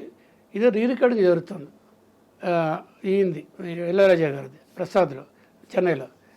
ఆయన దగ్గర ఎంత అసలు డిసిప్లిన్ ఉంటాడు, ఒక చండ శాసనాడు అనమాట, అసలు అంత డిసిప్లిన్ ఉంటుంది. ఈ బిట్టు జరుగుతున్నాడు కూడా నేను ఉన్నాను, కెమెరామెన్ కాబట్టి నన్ను ఎవరు ఆపలేరు కదా, వెళ్ళాను. ఇదే జరుగుతుంది. టేక్, ఆయన ఏదో చెప్పారు నోటేషన్, టేక్ అన్నారు, జరుగుతుంది కరెక్ట్గా. ఎక్కడైతే నేను కళ్ళమణిళ్ళతో అలాగే ఏదేమైనా అదే దగ్గర రీరికార్డుగా నోటేషన్ జరుగుతుంది కరెక్ట్ అని సర్రం లేచారు ఆయన, ఇళయరాజా గారు. అందరూ ఆశ్చర్యపోయారు. ఇళయరాజా గారు ఎప్పుడు అలా ఉండడంట, అంత వైల్డ్గా. అనగానే ఆయనకైతే వినిపించింది, సౌండ్ డిస్టర్బ్ వచ్చింది. చూసే టైంకి నేనున్నాను అక్కడ. ఒక ముసలాయన, ఒక 70 ఏళ్ళ ముసలాయన వైలనిస్టు ఏడుపు ఆపోలేక ఏడ్చేశాడు, అది రికార్డ్ అయిపోయింది. ఆయన పరిగెత్తికి వెళ్ళిపోయాడు, మళ్ళీ టేక్ చేసాం. అప్పుడు అందుకని నేను అంటాను, చాలా మంచి మాట ఒకటి నేను చెప్తా, నేను ఏడ్చిన చోట ప్రేక్షకులు ఏడుస్తారు, నేను కెమెరాలో చూసి. నేను నవ్విన చోట ప్రేక్షకులు నవ్వుతారు. It is my feeling. ఇప్పుడు ఇది తప్పలేదు. నాకు ముందే తెలిసిపోద్ది ఈ సినిమా ఆడద్దాను తన్నేస్తుందో అని. నేను ఆ రసాస్వాదన నాలో కలిగిందంటే ప్రేక్షకుడు ఎంజాయ్ చేస్తున్నాడు. అప్పుడు నేను ఈ చిన్న ఇంతే ఉంటుందండి ఫిలిం ఫార్మెట్లు. ఇప్పుడు పెద్ద అనుకోండి మాట్లాడుతుంది ఇంత. దాంట్లో చూసినప్పుడు దేవి 70 స్క్రీన్ ఫీల్ అవుతాను, నా ముందు కొన్ని తలకాయలు బ్యాకులు ఫీల్ అవుతాను, ఎదురుంటే వీళ్ళని ఫీల్ అవుతాను, ఇమాజిన్ చేసుకుంటా. ఇప్పుడు నాకు ఏడుపు వస్తే అప్పుడు టేకింగ్ అప్పుడు ఏడుపు వస్తే థియేటర్లో ఏడ్చి తీరాలి. నేను నవ్వాను, కొన్ని చోట్ల నవ్వి కెమెరా కంటే వచ్చి చాలాసార్లు జరిగింది, నవ్వుతారు. ఇది యాసిడ్ టెస్ట్ నాకు ఈ పర్టికులర్ ఇది ఒకటి. తర్వాత ఇంకోటి ఏంటంటే సిరివెన్నెల్లో అమ్మ ఇది ఎక్స్ప్లెయిన్ చేస్తా చూసారా? అవునవునవును, గుర్తుందా? ఎక్స్ప్లెయిన్ చేసినప్పుడు అది ఆ రోజున ఆ ముందు రోజున అమ్మాయికి నేషనల్ అవార్డు వచ్చింది. ఎవరికి? సుహాసినికి. నేను చెప్తే వెళ్ళాది అని. మీకు ఐడియా ఉందా? విన్నారా? గుర్తుంది. ఎస్, మా అతనైతే సినిమా అతను ఎవరు డైరెక్టర్ వస్తే అమ్మాయి నేషనల్ అవార్డు ఫస్ట్ టైము సుహాసినికి. అందుకే ఇక్కడ సీన్ చూసిన అతి కష్టమైన సీను. పిలిచారు నన్ను విజయని పిలిచి, రఘు ఇది చాలా ఈ సినిమాలో ఉండే గట్టి సీన్లు ఇది ఒకటి అయ్యా. నాకు కొంచెం నాకు ట్రావెల్లో కాన్ఫిడెన్స్ వచ్చేసింది నా మీద. ఇదిగో షార్ట్లు ఇది ఇంకా నేను ఆ అమ్మాయి దగ్గర నుంచి ఐ వాంట్ ఎక్స్ట్రాక్ట్ సైలెంట్గా ఎక్స్ప్రెషన్ ఇవ్వాలి. దాని గురించి ఎక్స్ప్లెనేషన్ చెప్తుంటే ఈ అమ్మాయి చేస్తూ ఉంటే సాక్షాం గారు దాని మాటల్లో చెప్తుంటాడు. సీన్ తెలుసు కదా మీకు? అవును, గుర్తుంది సార్. అయ్యో, ఆ ఫోటోని నాసిక, ఫ్లూటు, ఇది ఒక కన్ను, చంద్రుడు, సూర్యుడు, ఇవన్నీ అమ్మాయిసిన పెయింటింగ్ చేస్తున్నప్పుడు ఆయన ఏదో అనుకున్నా నాకు చెప్పారు, పెట్టాను షార్ట్ చేస్తుంటే చేస్తుంది ఆయనకు నచ్చట్లా. ఆయనకి బాగా అంటే నెగిటివ్ పోద్ది కదా, టేక్లు అవుతున్నాయి. ఆయన రఘు ఏడుది నాగేశ్వరరావు గారికి జార్జి ఇష్టమన్న నా చుట్టరికమా అంటే ఏంటి? ఫిలిము జార్జి ఇష్టమని కలర్ అక్కడి నుంచి వస్తుంది కదా, అంటే అంత వేస్ట్ అవుతుంది అంటే పించింగ్ అనమాట. ఇలా రకరకాల అంటే అమ్మ ఇబ్బంది పడుతుంది. మొత్తం మీద లాస్ట్ ఒకటి చూద్దామని చెప్పి ఆయనకు సంతృప్తి అది విశ్వనాథ్ గారికి అయిపోయింది. ఈసారి కూడా అంతే చేసింది అమ్మాయి. చేస్తే రఘు మనకి ఇంతే ప్రాప్తం, వాళ్ళు నేషనల్ అవార్డు విన్నర్సు, వాళ్ళు ఏం చేస్తే అది ఓకే కెమెరా మార్చు అన్నారు. కెమెరా మార్చు అంటే నేను ఏం చేయాలి నాకు అర్థం కావట్లా. కెమెరా మూవ్ చేయబోతున్నా, గబుక్కుని వచ్చి సువాసన చేయి పట్టుకుంది. రఘు మూవ్ పడినాదంగా అమ్మాయి కెమెరా ఉమెన్ తెలుసు కదా మీకు? అవును, తెలుసు. కెమెరా ఉమెన్ మేము నా మగమహారాజు హీరోయిన్ అమ్మాయి, వాడు కమలాసం మేమంతా కదా.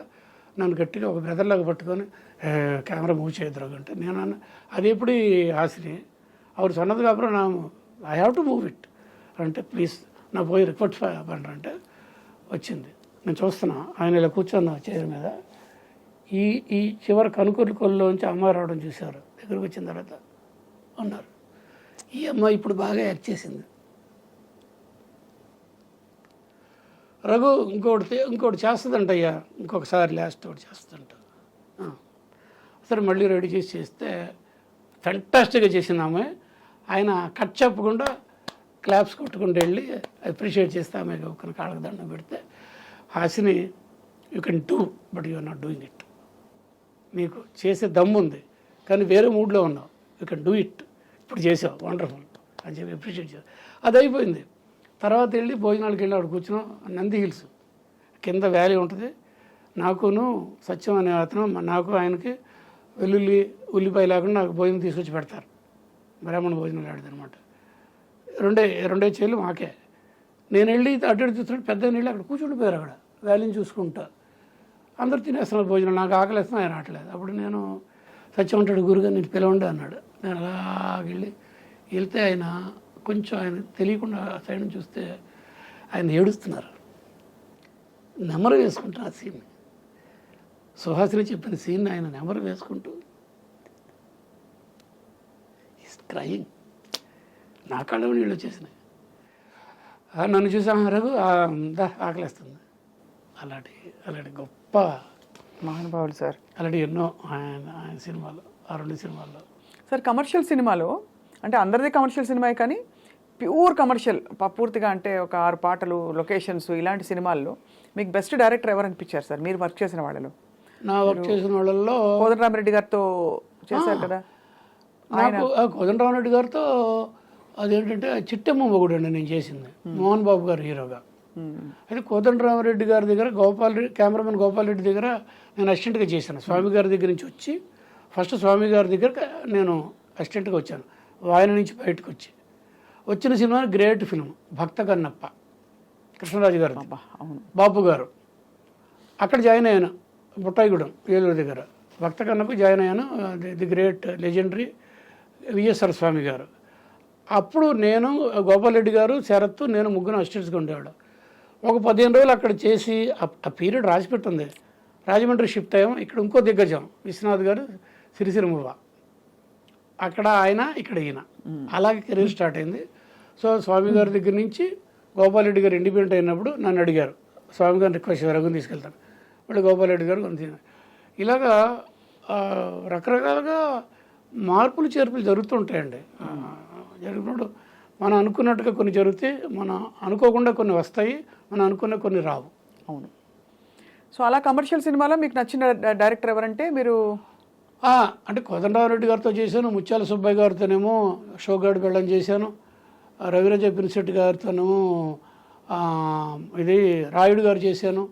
ఇలాగ చాలా సినిమాలు చాలామందితో చేశానండి. విజయబాబు రెడ్డి గారితో చాలా సినిమాలు చేశాను, కృష్ణ గారితో, తాతిర రామారావు గారితో చేశాను. ఇంకోటి ఏంటంటే రెండే విశ్వనాథ్ గారితో ఎలాగైతే 2 సినిమాలు, ఇందులో కూడా 2 సినిమాలు చేశా. 2 సినిమాల్లో అందగత్తైన రేఖ హీరోయిన్. ఒకటి సంసార్, తెలుగులో కూడా వచ్చింది కదా. అవును, అది సంసార్. అందగత్త కదా సార్ రేఖ గారు. అయ్యో, ఇప్పుడు నేను చెప్పిన నేను ఇష్టపడ్డ జయప్రద ఇప్పుడు పక్కన పెడితే ఈవిడ అప్సరసలా ఉంది రేఖ ఇప్పుడు కూడా. 70+ అనుకుంటా ఆవిడ. తర్వాత 2వ సినిమా మేరా పతి సిర్ఫ్ మేరా హై, జయసుధ వాళ్ళ ప్రొడక్షన్. అది నా మొగుడు నాకే సొంతం. 2 హిందీ సినిమాలు చేశా. ఆ తర్వాత వేరే లాంగ్వేజ్ చిన్న చేశాను. సో అవి నాకు ప్రాప్తము. ఒక గ్రేట్ రిగ్రెట్ ఏంటంటే సితార సినిమా, అట్లూరు పూర్ణచంద్ర గారి పేరు విన్నారా? అయ్యో, ఆయన అప్పుడు అమితాబ్ బచ్చన్ బాగా క్లోజ్ అనమాట. అమితాబ్ బచ్చన్ గారితో పాటు అప్పుడు సినిమా జరుగుతుంది. ఎవరు? శ్రీదేవి, కమల్ హాసన్, అమితాబ్ బచ్చన్ కాంబినేషన్ చూడండి. సినిమా ఏంటంటే మీకు తెలుస్తుంది అనుకోండి, whose life is it anyway, చాలా ఫేమస్ సినిమా. ఐడియా ఉందా? హూస్ లైఫ్ ఇస్ ఇట్ ఎనీవే. ఒక ఆర్టిస్ట్కి పెరాలిటిక్ మజిల్స్ పెరాలిసిస్ అయిపోద్ది, ఓన్లీ మజిల్స్ కలుగుతున్న బాడీ ఎందుకు పనిచేయదు అనే గొప్ప సినిమా అది. రిచర్డ్ డ్రైఫస్ అని అతను. అది కమల్ హాసన్ క్యారెక్టర్, అమితాబ్ బచ్చన్ గారు, శ్రీదేవి గర్ల్ ఫ్రెండ్. ఆ టైంలో ఈ సితార సినిమాని హిందీలో వేద్దామని అట్లూరు పంచారు ప్రపోజల్, శ్రీదేవిని భానుప్రియ క్యారెక్టర్లో.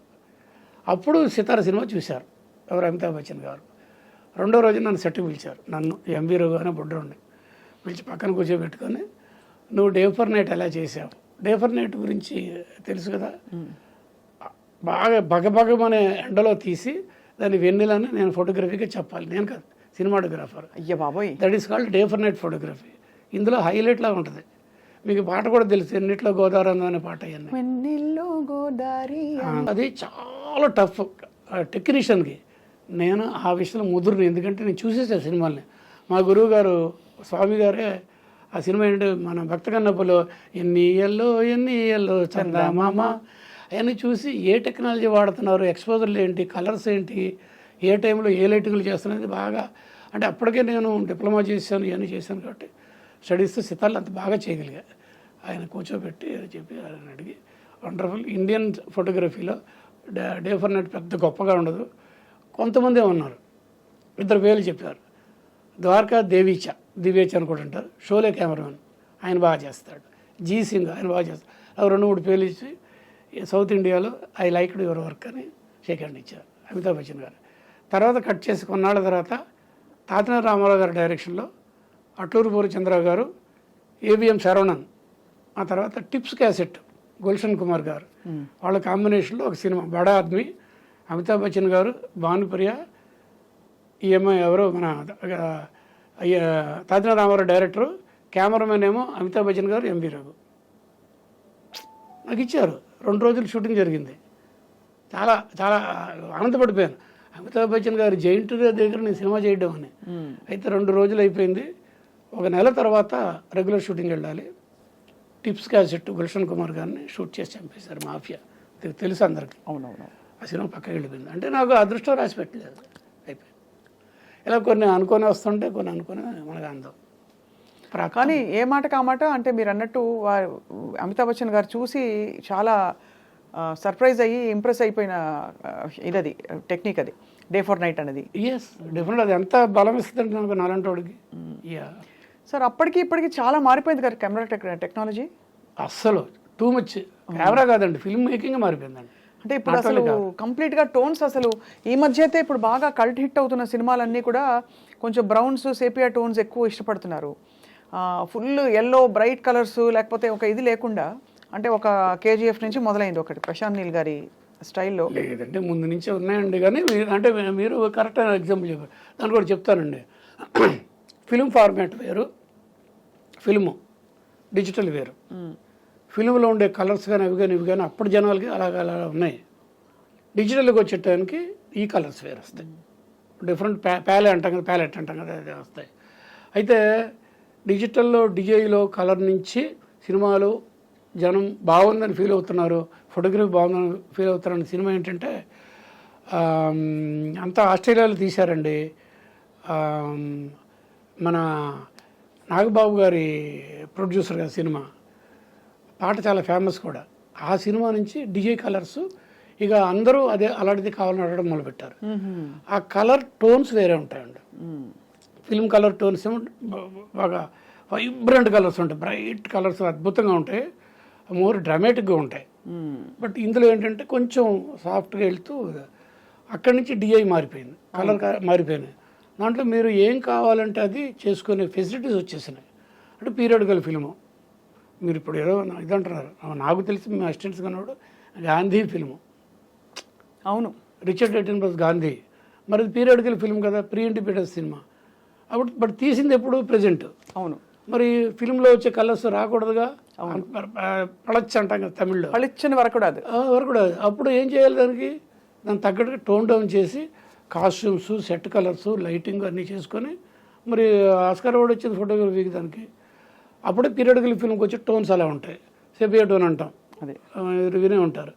అలాగే ఇప్పుడు ఏంటంటే రెగ్యులర్ కలర్స్ నుంచి స్కీమాటిక్గా ఇంకో కలర్కి వెళ్తున్నారు. అది అలాగే షేప్ ఆఫ్ వాటర్ అనే సినిమా ఒకటి వచ్చింది, అదొక తమాషా కలరు. దానికి ఏంటంటే ఇక్కడ ఫెసిలిటీస్ వచ్చాయి, టెక్నికల్ ఫెసిలిటీస్. డిఐ కాకుండా వేరే కొన్ని టెక్నికల్ ఉన్నాయి. మీరు ఏ కలర్ కావాలంటే ఆ కలర్ దాంట్లో ముంచి తీస్తే ఆ కలర్ వచ్చేస్తాయి అనమాట షార్ట్లకి. అలాగే టెక్నాలజీ డెవలప్ అయింది. ఈ డైరెక్టరు, కెమెరామెన్ను, తర్వాత ప్రొడక్షన్ డిజైనర్ అంటే మేనేజర్ కదా, డిజైనర్. సినిమా ఇలా ఉండాలంటే సెట్ చేసే ఒక మనిషి, ఆ డైరెక్టర్ అంతా కలిసి మన ఈ సినిమా ఈ టోన్స్లో ఉండాలి, ఈ టింట్లో ఉండాలి, ఈ షేడ్లో ఉండాలి అని డెసిషన్స్ తీసుకున్నప్పుడు దాని తగ్గట్టుగా ఇప్పుడు జరుగుతుంది. అది ఇప్పుడు అన్ని సినిమాలు అంతే. ఇప్పుడు కాంతారా చూసారు కదా, మీరేమో కేజీఎఫ్ అన్నారు, అదొక టైపు. కాంతారా అదొకటి. అది ఇప్పుడు మారిపోయిందండి, ఫిల్మ్ మేకింగే మారిపోయింది టోటల్గా. అంటే ఆ పోస్టర్ చూస్తేనే వాళ్ళ సిగ్నేచర్ అయిపోతుంది అది. ఎస్ కదా. అవును, ఇప్పుడు ఆ రోజుల్లో మార్కస్ బాట్లే గారు మాయాబజార్ ఆయనతో నాకు ఎక్స్పీరియన్స్ ఉన్నాయి. ఆ రోజుల్లో ఏంటి, స్వప్న గారు వస్తే స్వప్న గారు క్లోజ్ అవ్వాలంటే ఆవిడ ఉండాలంతే అక్కడ. ఆవిడ నోట్స్ ప్రకారం లైట్ చేస్తారు ఆయన, అంతేగాని ఎవరో వచ్చి నిలబడితే క్లోజప్ చేయరు. రామారావు గారు వచ్చి నిలబడితే లైటప్ చేస్తారు. అలాగుండే ట్రెడిషనల్ వర్క్ ఉండేది. ఇప్పుడు అలా కాదు, చల్తా బౌన్స్ పెట్టేసి అట్ట పెట్టేసి ఇది లెన్సింగ్లో చేసి చేస్తారు. అంటే మీరు స్టాప్ చేయలేరు కదా డెవలప్మెంట్ని. కొంతమంది ఒక రకమైన డెవలప్మెంట్ అయితే ఇంకో రకంగా డెవలప్మెంట్. బౌన్స్ లైటింగ్ వచ్చింది. బౌన్స్ లైటింగ్ వచ్చిన తర్వాత ఈ మోల్డింగ్లు 3D లాగా బ్లాక్ అండ్ వైట్ చేసే మార్కస్ బాట్లే గారు చేసింది 3D లైటింగ్ అంటాం దాన్ని. ఈ చోట బ్యాక్ లైట్ వేసుకుని ఇక్కడ లేయర్ బ్లాక్ అండ్ వైట్లో సెపరేషన్ క్రియేట్ చేయాలి. కలర్ వచ్చిన తర్వాత జనరేషన్ ఏమంటున్నారు, colour itself is separation, మళ్ళీ మీరు సెపరేట్ చేయడం ఏంటి అని. ఇలాగా టెక్నాలజీ డెవలప్ అవుతున్నాడు ఆటోమేటిక్గా. ఫిల్మ్ మేకింగ్లో అన్నీ మారిపోయానండి. సౌండ్ మారిపోయింది, కలర్స్ మారిపోయినాయి, ఆర్ట్ డైరెక్షన్ మారిపోయింది, కెమెరా డ్రాస్టిక్గా మారింది. అవును, చాలా భయంకరంగా.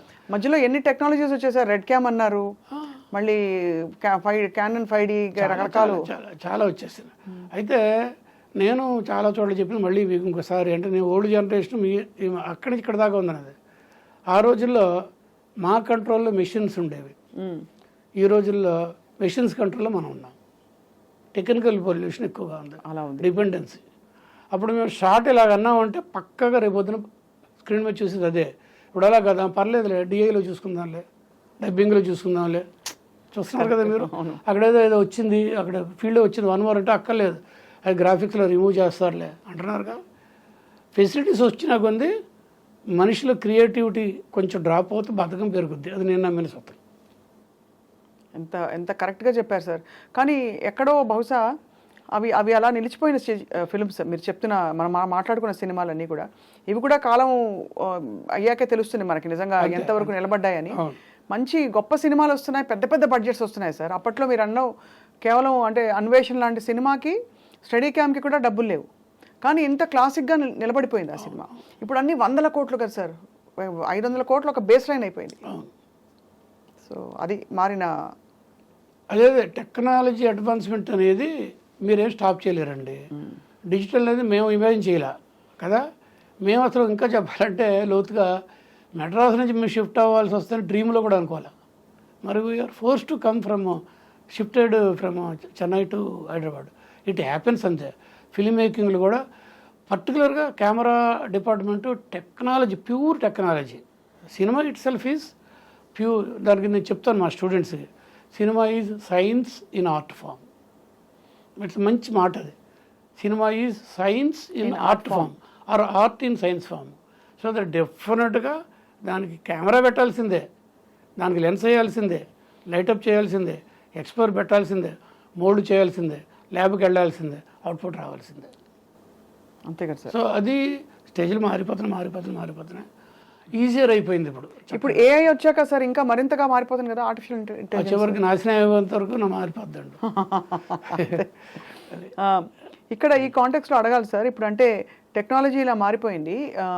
ఈ మధ్య కాలంలో మీరేమి ఎక్కడ అసోసియేట్ అవ్వలేదు సార్ ఏ ప్రాజెక్ట్తో? చేశానండి, ఊరికే ఉండండి, నేను ఏదో ఒకటి చేస్తూనే ఉంటా. నాకు ఈ కమర్షియల్ సెటప్లో నేను చేసిన లాస్ట్ ఫిల్ము క్షేత్రం. జగపతి బాబు ప్రియమణి, వేణు అని, తోట వేణు అని అతను ఆర్టిస్టు ఫస్ట్ టైం డైరెక్ట్ చేశారు. అది కూడా చేసా, సుమారుగా ఆడింది. తర్వాత ఒక ఆర్ట్ ఫిల్మ్ అది కూడా చేసాం, కేఎల్ ప్రసాద్ అని మా friend. Screen play of Indian love story అని, అది బోల్డ్ అన్నీ లోకల్గా పెద్ద ఏం ఆడలేదు, కానీ ఇంటర్నేషనల్ బోల్డ్ అన్ని అవార్డులు వచ్చినాయి. మళ్ళీ వంశీతో లాస్ట్ ఫిల్మ్ తను మొన్న వెళ్ళిపోయింది. బట్ అది ఆ పేరుతో రిలీజ్ కాలే. వెన్నెల్లో హాయ్ హాయ్ పేరుతో రిలీజ్ అయింది. ఫైనాన్షియల్ ప్రాబ్లమ్స్ ఇంకోటి చేతిలోకి వెళ్ళిపోయి అలా చేశారు అనమాట. అంటే ఇప్పుడు థింకింగే బాగా మారిపోయింది కాబట్టి పాత వాళ్ళకి మనం అలాగే నిక్షిప్తమై క్లాసిక్స్ ఎలా అయితే అనుకుంటామో లైబ్రరీ ఫిల్మ్స్గా అయిపోయాయి ఇవన్నీ కూడా. సార్, రామ్ గోపాల్ వర్మ గారి థింకింగ్ ఎలా ప్రభావం చూపించింది సినిమాటోగ్రఫీ మీద? కానీ ఆయన కూడా చాలా ప్రత్యేకంగా యాంగిల్స్ అన్ని విచిత్రంగా ఉంటాయి, కాళ్ళ వేళ్ల మధ్యలోంచి కెమెరా పెడతారు. అవునండి. సో నేను జస్ట్ 2 days బ్యాకే మా ఇన్స్టిట్యూట్లో పిల్లలందరూ వచ్చాడు పిలిచి ఒక సినిమా వేశాను.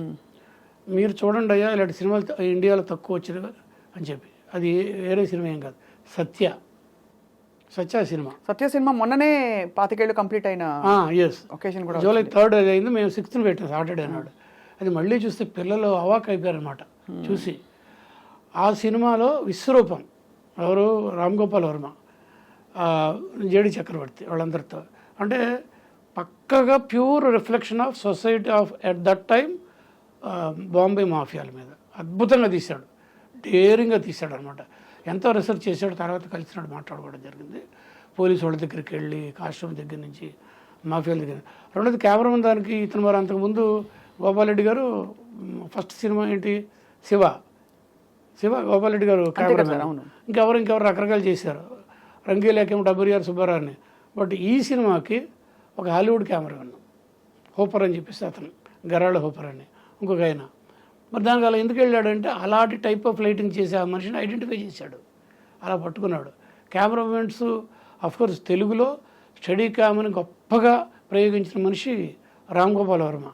ఇందులో చాలా అద్భుతంగా ఉంటుంది. రెండోది, నేను మా స్టూడెంట్స్తో సినిమా అయిపోయిన తర్వాత విశ్లేషణ అంటాం కదా, ఫిల్మ్ అప్రిసియేషన్ చెప్పాను. ఏమయ్యా, జేడి చక్రవర్తి హీరో కదా, జేడి చక్రవర్తిని ఎలా ఓపెన్ చేశాడు? అందరి మధ్యలోంచి ఒక మనిషి బీర్ బాటిల్స్ చేసుకుంటే వెళ్ళిపోతాడు.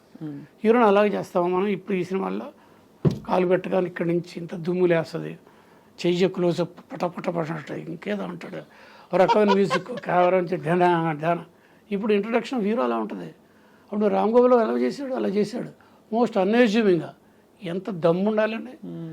అంటే అక్కడి నుంచి ఆ కుర్రోడు అలాగా లోపల మంచి బర్నింగ్ దాన్ని అడ్డం పెట్టుకొని ఎలాగ ఎదిగి ఎలాగ యాంటీ సోషల్ ఎలిమెంట్లో చేతిలోకి వెళ్ళిపోయాడు. Unimaginable cinema. నేను చెప్పాను, గాడ్ ఫాదర్ అనే సినిమా ఒకటి ఉంది, కల్ట్ సినిమా, ఫ్రాన్సిస్ ఫోర్డ్ కొప్పోలా. అది ఇండియాలో ఆయన ఫేవరెట్ సినిమా గాడ్ ఫాదర్. దాని రెప్లికా, దాని షేడ్స్ కనిపిస్తూ ఉంటాయి.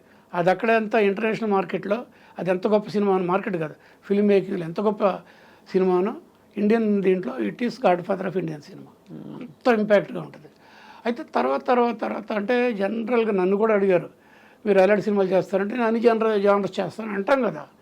నీ క్షేత్రాల ఇది ఎలా చేశాను, ఆర్తనాదం, కళ్ళు సినిమా లాంటి బ్లైండ్ పీపుల్తో చేయడం ఏంటి, నెక్స్ట్ ఆర్తనాదం ఏంటి, రకరకాల అంటాం కదా, అన్ని రకాలు. అలాగా ఆయన కూడా శ్రీదేవి దీంతో ఏంటంటే సినిమా వెంకటేష్తో క్షణం చేశాడు, ఇంకోటి రకరకాలు చేశాడు, గోవింద చేశాడు, గోవింద. ఆ తర్వాత మళ్ళీ ఇలాగా. బట్ తర్వాత ఏంటంటే 5D కెమెరాలు పెట్టి తన స్టేజ్ నుంచి దిగిపోయాడు. నేను అందుకనే రాము గురించి నేను స్టేట్మెంట్లు ఇచ్చాను. చాలామంది ఏంటి అలా ఇచ్చారంటే రాము గురించి. అవును, మేధావి అతను, దారి తప్పిన మేధావి ఈ రోజున. ఓపెన్ చెప్పాను, నాకు ఆ మాత్రం చదువు ఉంది. అలా నాన్నగారు నేను మంచి ఫ్రెండ్స్ అండి, సౌండ్ ఇంజనీర్ కదా వాడు, అవును నాన్నగారు. అయితే అతను 5Dలతో సినిమాలు చేసి ఇంకోటి చేసి, నేను ఎక్స్పెక్ట్ చేసింది ఏంటంటే రామ్ గోపాల్ వర్మ ఇండియా నుంచి వెళ్ళిపోయి ఒక హాలీవుడ్లో నైట్ కే శ్యామలన్ తెలుసు కదా మీకు? అయ్యో తెలుసు. ఆ రేంజ్ దాటి ముందుకు వెళ్ళగలిగిన సిక్స్త్ సెన్స్, ఆ నైట్ కే శ్యామలన్ దాటుకుని ముందుకు వెళ్ళిపోయిన దమ్మున్న ఒక టెక్నీషియన్, విజనరీ, అంత గొప్ప మనిషి. కానీ ఎక్కడో పాకుడు రాళ్ళు ఏదో జరిగిపోయింది. ఆయన వేరే సినిమాలకు వెళ్ళిపోయాడు రకరకాలుగా. అప్పటికి రంగీలో గొప్పగా ఉంటుంది. సో మరి రామ్ గోపాల్ వర్మ గ్రేట్ టెక్నీషియన్, అందులో సమస్య లేదు. సార్ ఒక క్వశ్చన్, ఎలా అది నమ్రతతో ఎక్కడ కాంట్రవర్సీ లేకుండా అడుగుతాను.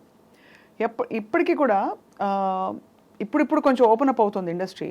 ఒక తరం వరకు కూడా హీరోయిన్స్ ఇండస్ట్రీకి రావడానికి ఇండ్లలో ఎందుకు కొంచెం రెసిస్టెన్స్ ఉండేది. అంటే ఎక్కడ ఎక్స్పోజింగ్ చేస్తారనో, చేయాల్సి వస్తుందనో, రకరకాల కారణాలతో. అంత గౌరవప్రదమైన ఇండస్ట్రీలో కూడా ఎందువల్ల ఇలాంటి ఇబ్బందులు ఉండేవి. అంటే ఇండస్ట్రీ వాతావరణం మీరు దగ్గరగా చూశారు, మీరు చాలా ఒక గొప్ప స్కూల్స్ ఆఫ్ ఫిల్మ్ మేకింగ్ చూశారు. ఒక విశ్వనాథ్ గారి స్కూల్ చూశారు, ఒక వంశీ గారి స్కూల్ చూశారు. ఇదండి సృష్టి ఉన్నంత వరకు ఈ ఆస్పెక్ట్ ఉంటుందండి. ఒక మగ ఆడ ఆకర్షణ లేకపోతే సృష్టి అనేది లేదు. అది ఎవరైనా ఒప్పుకో తీరాల్సిందే. దేవుడు ఉన్నాడా లేడా ఒప్పుకుని ఇది లేకుండా ఉండదు. మనిషే కాదు, ప్రాణి ఏదైనా కూడా, జంతువు అవ్వచ్చు, చెట్టు అవ్వచ్చు, ఏదైనా కూడా ఒక ఫీమేల్ అండ్ మేల్, అక్కడి నుంచి నెక్స్ట్ జనరేషను. అయితే ఆకర్షణ అనే దానిలోంచి ఇవి వస్తాయి, ఇలాంటివి వస్తాయి.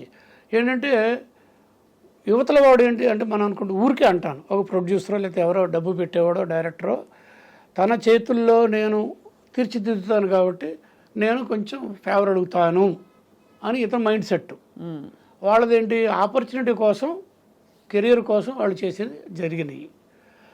అటు చేసి ఏంటంటే మన వాళ్ళు ఫ్యామిలీ సైడ్ నుంచి వచ్చేవాళ్ళు దూరంగా ఉంటాను కారణం ఇటాటి ఉచ్చులు బిగుసుకుంటాయి కాబట్టి అసలు ఎందుకు వచ్చిన గౌరవం ఎందుకు అని.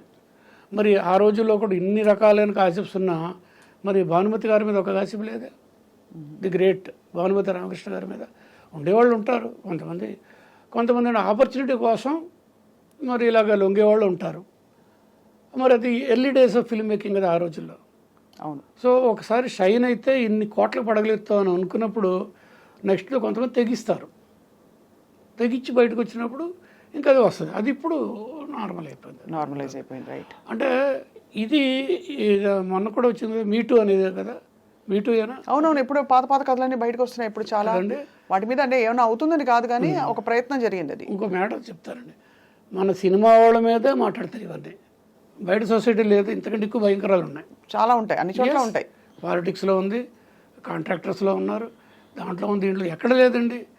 దీనివల్ల ఇంకో రకంగా చేస్తే దాని తగ్గట్టుగా ఎర్నింగ్ కోసం అని ఎంతమంది ది అదర్ జెండర్స్ చేయట్లేదు. అవును, సహజం అండి, కానీ మనం ఫోకస్ అయ్యాం అంతే. రైట్. సార్ ఇప్పుడు హీరోలు చూస్తే మీకు మీ అభిప్రాయం సార్? అంటే అల్లు అర్జున్ గారిని చూశారు, చాలా సహజంగా అన్ని సినిమాలు ఐఎమ్ షూర్ మీరు చూస్తుంటారు కదా సార్, పుష్ప కానీ. స్వాతిముత్యంలో కిటికీ దగ్గర వేలాడుతుంటాడు అల్లు అర్జున్ వెనకాల గ్రూపులో.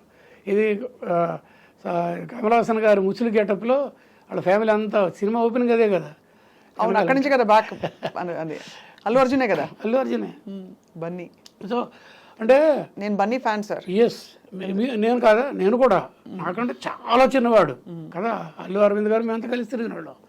బట్ ది థింగ్ ఈజ్, మనిషిలో ఉండే కళను మనం ఆస్వాదించినప్పుడు అతన్ని మనం ఇది చేస్తాం, ఎప్రిషియేట్ చేస్తాం. కానీ ఇప్పుడు బాగా ఆ ఎక్స్ప్రెషన్స్ అవి కూడా సార్ ఒక డ్రమటైజేషన్ నుంచి ఆ స్కూల్ నుంచి ఇప్పుడు బాగా న్యాచురల్ రీకి మారిపోయింది కదా సార్. నిజంగా ఓ మాట చెప్పండి. దానికి బన్నీ మనతో పాటు నేను ఇంకో ఆయన క్రెడిట్ ఇస్తాను, సుకుమార్ ఫిల్మ్ మేకింగ్లోంచి బన్నీ ఈ రూపాంతరం చెందాడు. That's my analysis.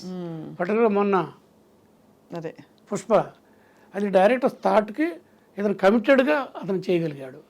మీరు అన్నట్టు అది తొక్కడం అలా కాకుండా ఒక ఇంపర్ఫెక్ట్ హీరోని చూపించి సాహసం చేయడం.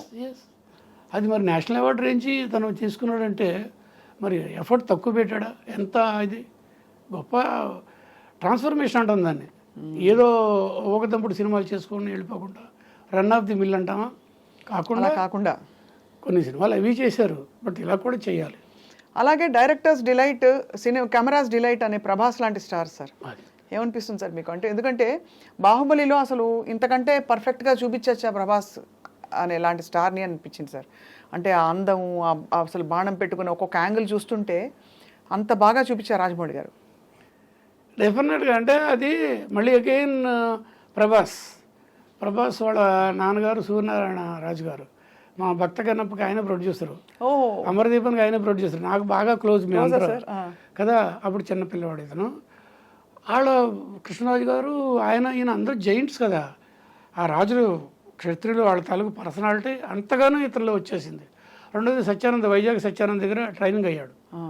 సో మనిషి మంచి మెరికలాగా తయారయ్యాడు. దానికి తగ్గట్టుగా యువతల అలాంటి పర్సనాలిటీని ఎలా చూపించాలనే ఒక డైరెక్టర్స్ రాజమౌళి లాంటి వాళ్ళు ఉన్నారు.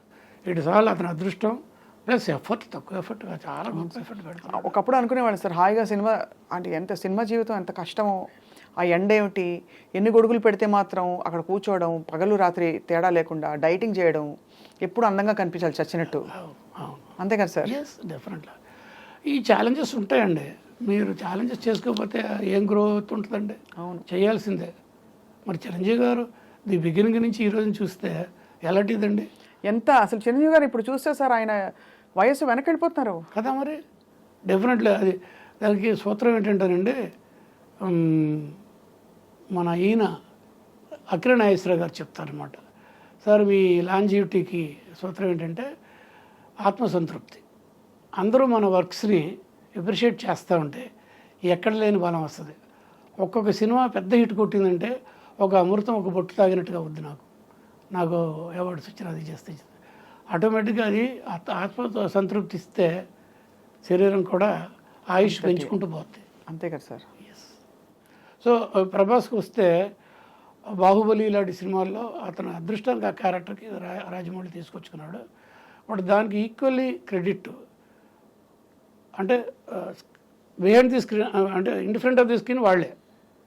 ఎవరు? నాకు ఆ సినిమాలో ప్రభాస్ ఎంతో అంతకంటే తక్కువ కాకుండా ఈఎంఐ అనుష్క కాదండి సార్, రమ్యకృష్ణ గారు. అసలు ఏంటంటే ఆ పెర్ఫార్మెన్స్ అన్ఇమాజినబుల్ పెర్ఫార్మెన్స్ అండి. ఇతను అనుష్క వేరు, ఆ గ్లామర్ వేరు, పేరింగ్ వేరు, అది వేరు. పెర్ఫార్మెన్స్ మేడం ఎంత గొప్పగా చేసిందండి. నాకు ఆ సినిమాలో చాలా ఇష్టపడతాను ఆవిడ పెర్ఫార్మెన్స్ని. నేను చెప్పింది శాస్త్రం సంథింగ్. ఆ గెచ్చర్స్ కూర్చునే తీరు, అసలు అదంతా డైరెక్ట్ చెప్తాడు అనుకోండి, చెయ్యాలి కదండి. ఎంత గొప్పగా ఉందండి సినిమా. దానికి మించి నేను ఇంకో క్రెడిట్ ఇస్తాను, graphics with KK Sindhil camera అన్నీ కలిపితే ఒక గొప్ప ఇది జరిగింది. అంతే కదా సార్? సార్ చాలా అసలు అపారమైన అనుభవం. ఇప్పుడు మీ ఇన్స్టిట్యూట్లో ఎలా సార్ ఇప్పుడు మాలాంటి వాళ్ళు వచ్చి నేర్చుకోవచ్చు యాక్టింగ్ అన్నీ? మీలాంటి వాళ్ళ గురించి మీ వెయిటింగ్ సార్. అన్నీ ఉన్నాయండి. కంప్లీట్ యాక్టింగ్ ఉంది, యాక్టింగ్ చిన్నపిల్లలకు ఉందండి, వీకెండ్స్ ఉందండి, డైరెక్షన్కి ఉందండి. డైరెక్షన్కి సినిమాటోగ్రఫీ ఎక్కువ వస్తారండి మా దగ్గరికి. సినిమా దగ్గర రావడానికి ఎవరో రఘు అని ఒక ఆయన ఉన్నాడంట అని వచ్చిన మాట కూడా ఉంది. వస్తారు, అన్నీ ఉన్నాయండి, ఎడిటింగ్ నాట్ ఎవ్రీథింగ్ ఉందండి, అన్నీ ఉన్నాయి. మంచి flourishing film institute, film school, not college. Annapurna అవన్నీ కాలేజీలో, మాది ప్రైవేట్ ఇన్స్టిట్యూట్. విషయం అర్థం చేసుకుంటే చాలు కదా సార్, ఏం పిలిచినా ఏం చేసినా ఆ స్కిల్ టెక్నిక్. సత్యానంద్ గారు ఎంతమందికి ఆయన ఆల్మోస్ట్ ఒక ఏమని చెప్పాలి, ఆహార్య దానం అనాలి దాన్ని, ఇంకేమంటారు దాన్ని, ఆహార్య బాడీ లాంగ్వేజ్ ఎలా ఉండాలి, ఎంతమందిని సత్యానంద్ గురించి ఒక మాట సార్. నాకు కళ్ళుకి అసోసియేట్ ఈవి సత్యానంద్ కో డైరెక్టర్, ఈవి వాళ్ళిద్దరు వెనకాల నన్ను అలాగ పెట్టారు. అతనికి నేను ఆర్టిస్ట్ సెలెక్ట్ చేసుకున్న తర్వాత ఒక 15 రోజులు వైజాగ్లో షూటింగ్ వెళ్ళక ముందు, అప్పుడెప్పుడో కేవీ రెడ్డి గారును వాళ్ళు చేసేవాళ్ళంట. 15 రోజులు వాళ్ళందరినీ కూర్చోబెట్టేసి సత్యానంద్ గారు అప్ చెప్పేసాను 5 బ్లైండ్ పీపుల్ని. ఈ కళ్ళు లేని వాళ్ళు చెవిని ప్రజెంట్ చేస్తారు సౌండ్కి, అది ఆయన చెప్పేవాడు వాళ్ళకి, ఎలా చేస్తారు ఏంటి, ఇది ఉండదుగా, అది చేసుకొని అంత అద్భుతంగా తీర్చిదిద్దాడు ఆయన సత్యానంద్. మరి వీళ్ళంతా అక్కడి నుంచి వచ్చినాడు, ప్రభాస్ అక్కడి నుంచి వచ్చాడు, మహేష్ బాబు, పవన్ కళ్యాణ్ ఫస్ట్ స్టూడెంట్ కదా అప్పట్లో. So wonderful. నాకు ఆ కళ్ళు సినిమా ఇద్దరు వెనకాల. మరొక కళ్ళు ఉంటుందా సార్? రీమేక్ అని అడుగుతున్నారండి. నాకు తెలుగులో రీమేక్ కాదు కానీ మరాఠీలో చేయాలని గట్టిగా ఆశ. అక్కడ బాగా రిసీవ్ చేసుకుంటారు. మలయాళంలో చేయడానికి చాలా దగ్గర దాకా వెళ్ళింది. ఆయన పెద్ద ఆయన ఒక ఆయన అక్కడ మరాఠీలో అప్పుడు శివాజీ గణేశన్ ఆయన పేరు గుర్తు. ఆయన ఏమన్నా అంటే నేనే ఐ కెన్ సీ ఏ వే ఈ కళ్ళు సినిమా, కానీ మీరు డైరెక్టర్గా కాదు. మా వాళ్ళు ఒప్పుకోరు. మీరు సబ్జెక్ట్ ఇవ్వండి, నేను మొత్తాన్ని డైరెక్టర్ అన్నీ ఇచ్చేస్తాను. ఆశ దోశ చెప్పలేదా సార్? ఆశ దోశ అప్పడం వడ అనేవారు కదా ఒకప్పుడు. నేను ఒప్పుకోలేదు అక్కడ, ఎందుకంటే వాళ్ళ జనం ఇలా తమిళ్లో రిసీవ్ చేసుకుంటారు.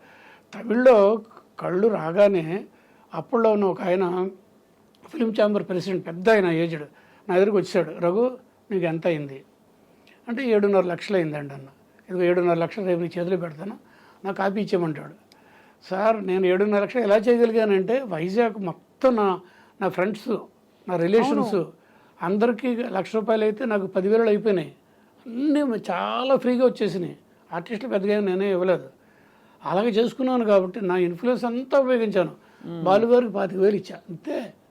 ఇంకా ఇది ఇంత చేసుకుంటే అలా చేయగలిగానండి. అది నా వల్ల కాదు. మీరు నా కూలీ ఇచ్చేయండి, డైరెక్టర్గా మీరు అనుకుంది ఇచ్చేయండి, స్క్రీన్ ప్లే, డైరెక్షన్, ఫోటోగ్రఫీ అంటే ఆయన చెప్తానని వెళ్ళిపోయాడు అంతే. తమిళ్లో బాగా రిసీవ్ చేసుకుంటారు ఇలా సబ్జెక్ట్ కదా. అవును. మలయాళం రిసీవ్ చేసుకుంటారు, మరాఠీలు ఇంకా బాగా రిసీవ్ చేసుకుంటారు. సరే, అది తెలుగులో కంటే దాంట్లో చేయాలని ఒక ఇది. ఇప్పుడు ప్రస్తుతం వేరే మెగా ప్రాజెక్ట్ ఒకటి ప్లానింగ్లో ఉన్నాం. అవునా సార్? అంటే మెగా ప్రాజెక్ట్ కాదు, సినిమాయే కదా. సినిమానే, డైరెక్టింగే, అన్నీ కలుపుకొని అన్నీ మీరే. అన్నీ నాకు ఏజ్తో సంబంధం ఏముందంటే క్రియేటివిటీకి అన్నీ నమ్ముతా. అయ్యో అస్సలు లేదు సార్. అంటే మామూలుగా ఉత్త సినిమాటోగ్రఫీయా లేకపోతే డైరెక్షన్ కూడా, నా కథ కూడా మీదే? అన్నీ. చిన్న పిల్లల బ్యాక్గ్రౌండ్తో క్రికెట్ కంప్లీట్ అంతా రెడీ అయిపోయింది. ప్రొడ్యూసరు ఓకే చెప్పాలంతే. అంటే దీని ముఖంగా చెప్తున్నాను అంతే, వేరే లేదు. అదొక సెన్సేషన్ ఫిల్మ్ అవుతుంది. కళ్ళు ఎలాగైతే సెన్సేషన్ అయింది, ఇది కూడా సెన్సేషన్ అవుతుంది సార్. అంటే తమాషా ఏంటంటే ఇది చిన్నపిల్లలు ఆడతారు, అంటే బాయ్స్ ఇన్ బ్లూ ఆడతారు, and India versus world 11. Clue ఇచ్చేసారు మీకు. అబ్బాబాబా, బాగుంది. ఇట్స్ ఒక డ్రీమ్ క్రికెట్ లాంటి కాన్సెప్ట్ అనమాట. Beautiful sir. అది గట్టిగా. మరొక లగాన్. ఎస్, అంటే ఇంచుమించు నేను అనేది spirit of the film. Yes, ఉన్నాను ప్రయత్నాలు. అంటే ఇదే కాదండి, చాలా సబ్జెక్ట్ దగ్గర పెట్టుకొని అది విసుగు చెందని విక్రమార్కుల్లాగా ప్రయత్నిస్తున్నాను. ఇప్పుడు నాకు జరగాలిగా, అన్నీ జరుగుతాయి సార్. మీరు ప్రపోజ్ చేస్తే గాడు కూడా దీవించాలిగా, చూద్దాం. సార్, ఈ మొత్తం ప్రయాణంలో మిమ్మల్ని సపోర్ట్ చేసిన మీ కుటుంబం? మా నాన్నగారు మెయిన్. మా నాన్నగారు ఆ బాక్స్ కెమెరా నా కళ్ళ ముందు డెవలపింగ్, ప్రింటింగు, ఇంట్లోనే నెగిటివ్ డెవలప్ చేయడం అన్నీ చేయకపోతే ఈరోజు నేను ఇక్కడ ఇలా లేను. ఆయన నా వెనకాల. మా మదర్ అగెనిస్ట్. డిగ్రీ అయిన తర్వాత ఎంఏ వెళ్ళొచ్చు కదా, అక్కడ ఎంఎస్సీకి వెళ్ళొచ్చు కదా, ఆంధ్ర యూనివర్సిటీలో మా చుట్టాలంతా ఉన్నారంటే అవన్నీ కాదులే. అప్పుడు మా నాన్నగారు ఒక్కళ్ళే నాకు సపోర్ట్ చేశారు. అప్పుడు లక్కీగా ఏంటంటే ఒక చింతపండు కాగితం చుట్టూరు ఒక ర్యాపప్ చేసిన కాగితం ఓపెన్ చేస్తే, ఇంట్లో ఏదైతే అమ్మంటారు కదా, మా అమ్మకి ఇచ్చేసి ఓపెన్ చేస్తే ఫైన్ ఆర్ట్స్ కాలేజీలో ఫోటోగ్రఫీ డిప్లొమా గురించి రాస్తుంది. అది పట్టుకున్నా. ఎక్కడి నుంచి ఎక్కడ సందేశాలు వస్తాయి చూడండి సార్. అది పట్టుకొని అప్పటికి నా స్టూడెంట్స్ కొంతమంది ఇక్కడ సెక్రటరీలు అక్కడ ఇక్కడ పనిలో ఎంప్లాయ్మెంట్కి వచ్చారు.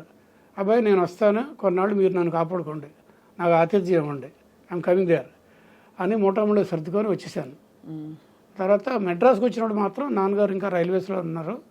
ఆయన ఓపిక చేసుకొని ప్రతి నెల ఇంత పప్పు, ఇంత ఉప్పు, ఇంత పచ్చళ్ళు, అవి ఇవి ఇవి అన్నీ తీసుకొచ్చి ఇచ్చి చేశాడు. మా నాన్నగారే నాకు వెనకాల మా నాన్నగారే.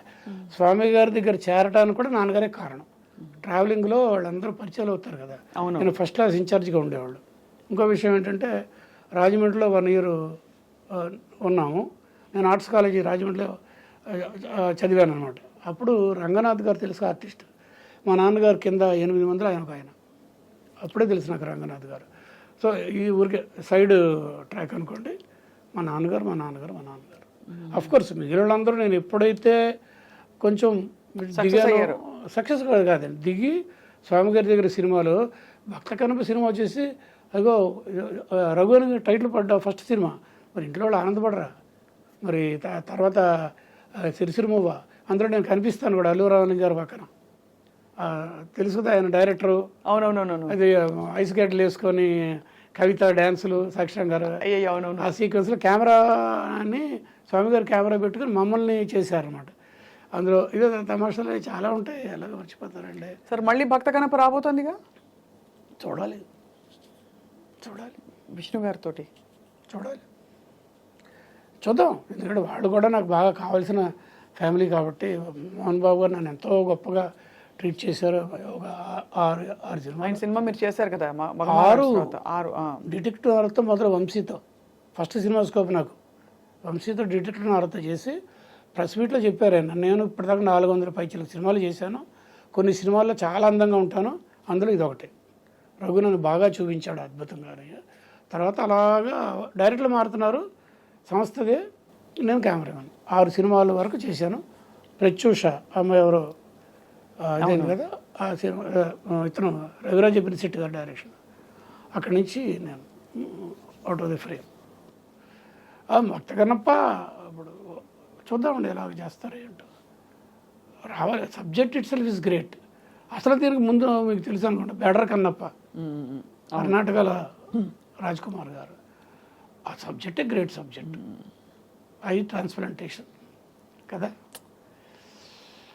చాలా గొప్పగా ఉంది సార్. నాకు నిజంగా మీరు చెప్పిన తీరు, మీ నరేషన్ అంతా ఒక్కొక్క సెట్లోకి వెళ్ళిపోయి అక్కడికి వెళ్ళి వాళ్ళందరినీ కలిసి వస్తున్న ఫీలింగ్ కలుగుతుంది.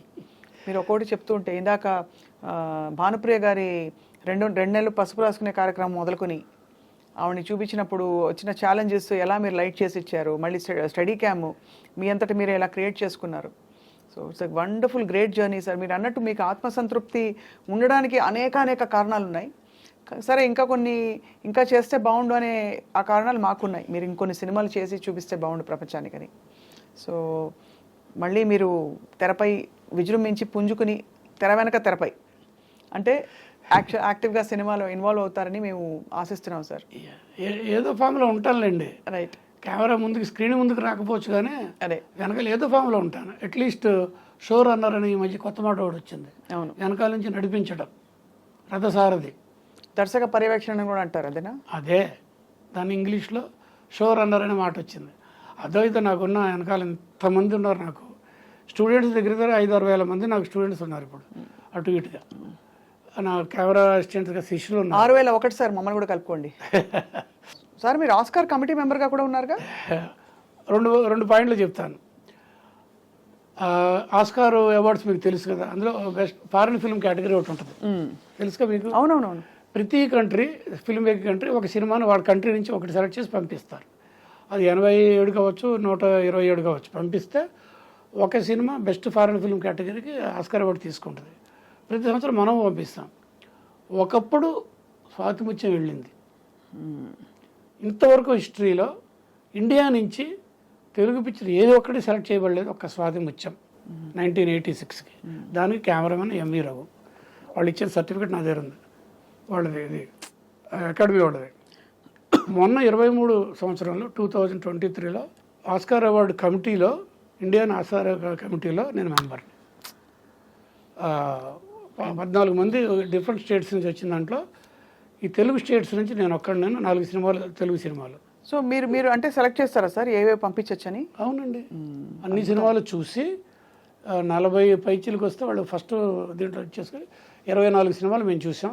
అందులో మన తెలుగు సినిమాలు బలగంతో పాటు ఇలా అని చివరికి రకరకాల ఆర్గ్యుమెంట్లు ఇది ఎందుకు చివరికి 2018 అక్కడ కేరళలో ఫ్లడ్స్ వచ్చినప్పుడు గవర్నమెంట్ ఫండ్ సపోర్ట్ లేకుండా జనాలే ఎవరికాళ్ళు ఇన్వాల్వ్ అయ్యి స్టేటస్ మర్చిపోయి ఇది మర్చిపోయి రిలీజియన్ మర్చిపోయి అందరూ కలిసి కాపాడుకున్నారు. చాలా గొప్పగా ఉంటుంది, దానికి ఇచ్చాం.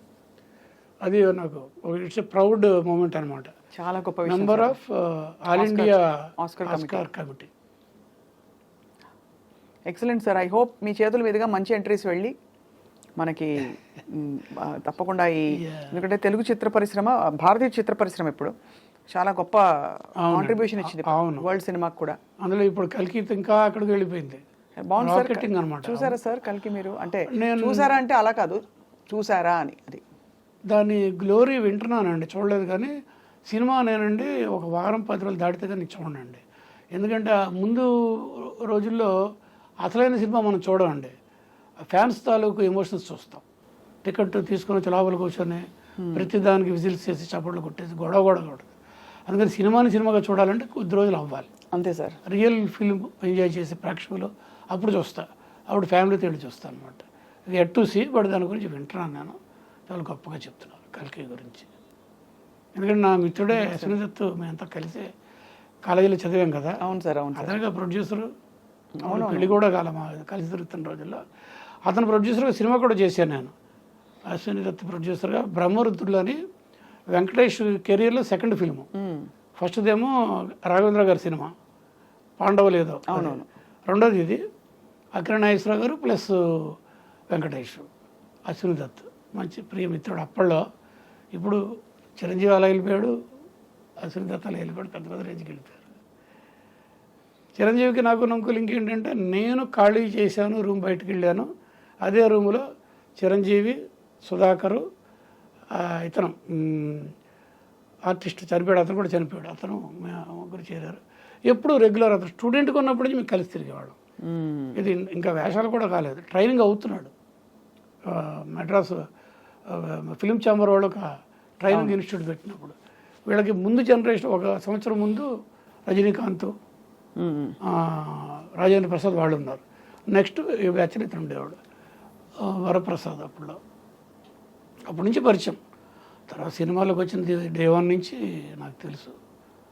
అలాగే చిరంజీవికి నాకు బాబు గారు మాకు అందరికీ మంచి ఫ్యామిలీ బ్యాక్గ్రౌండ్స్ కూడా కొన్ని రిలేషన్స్ ఉన్నాయి.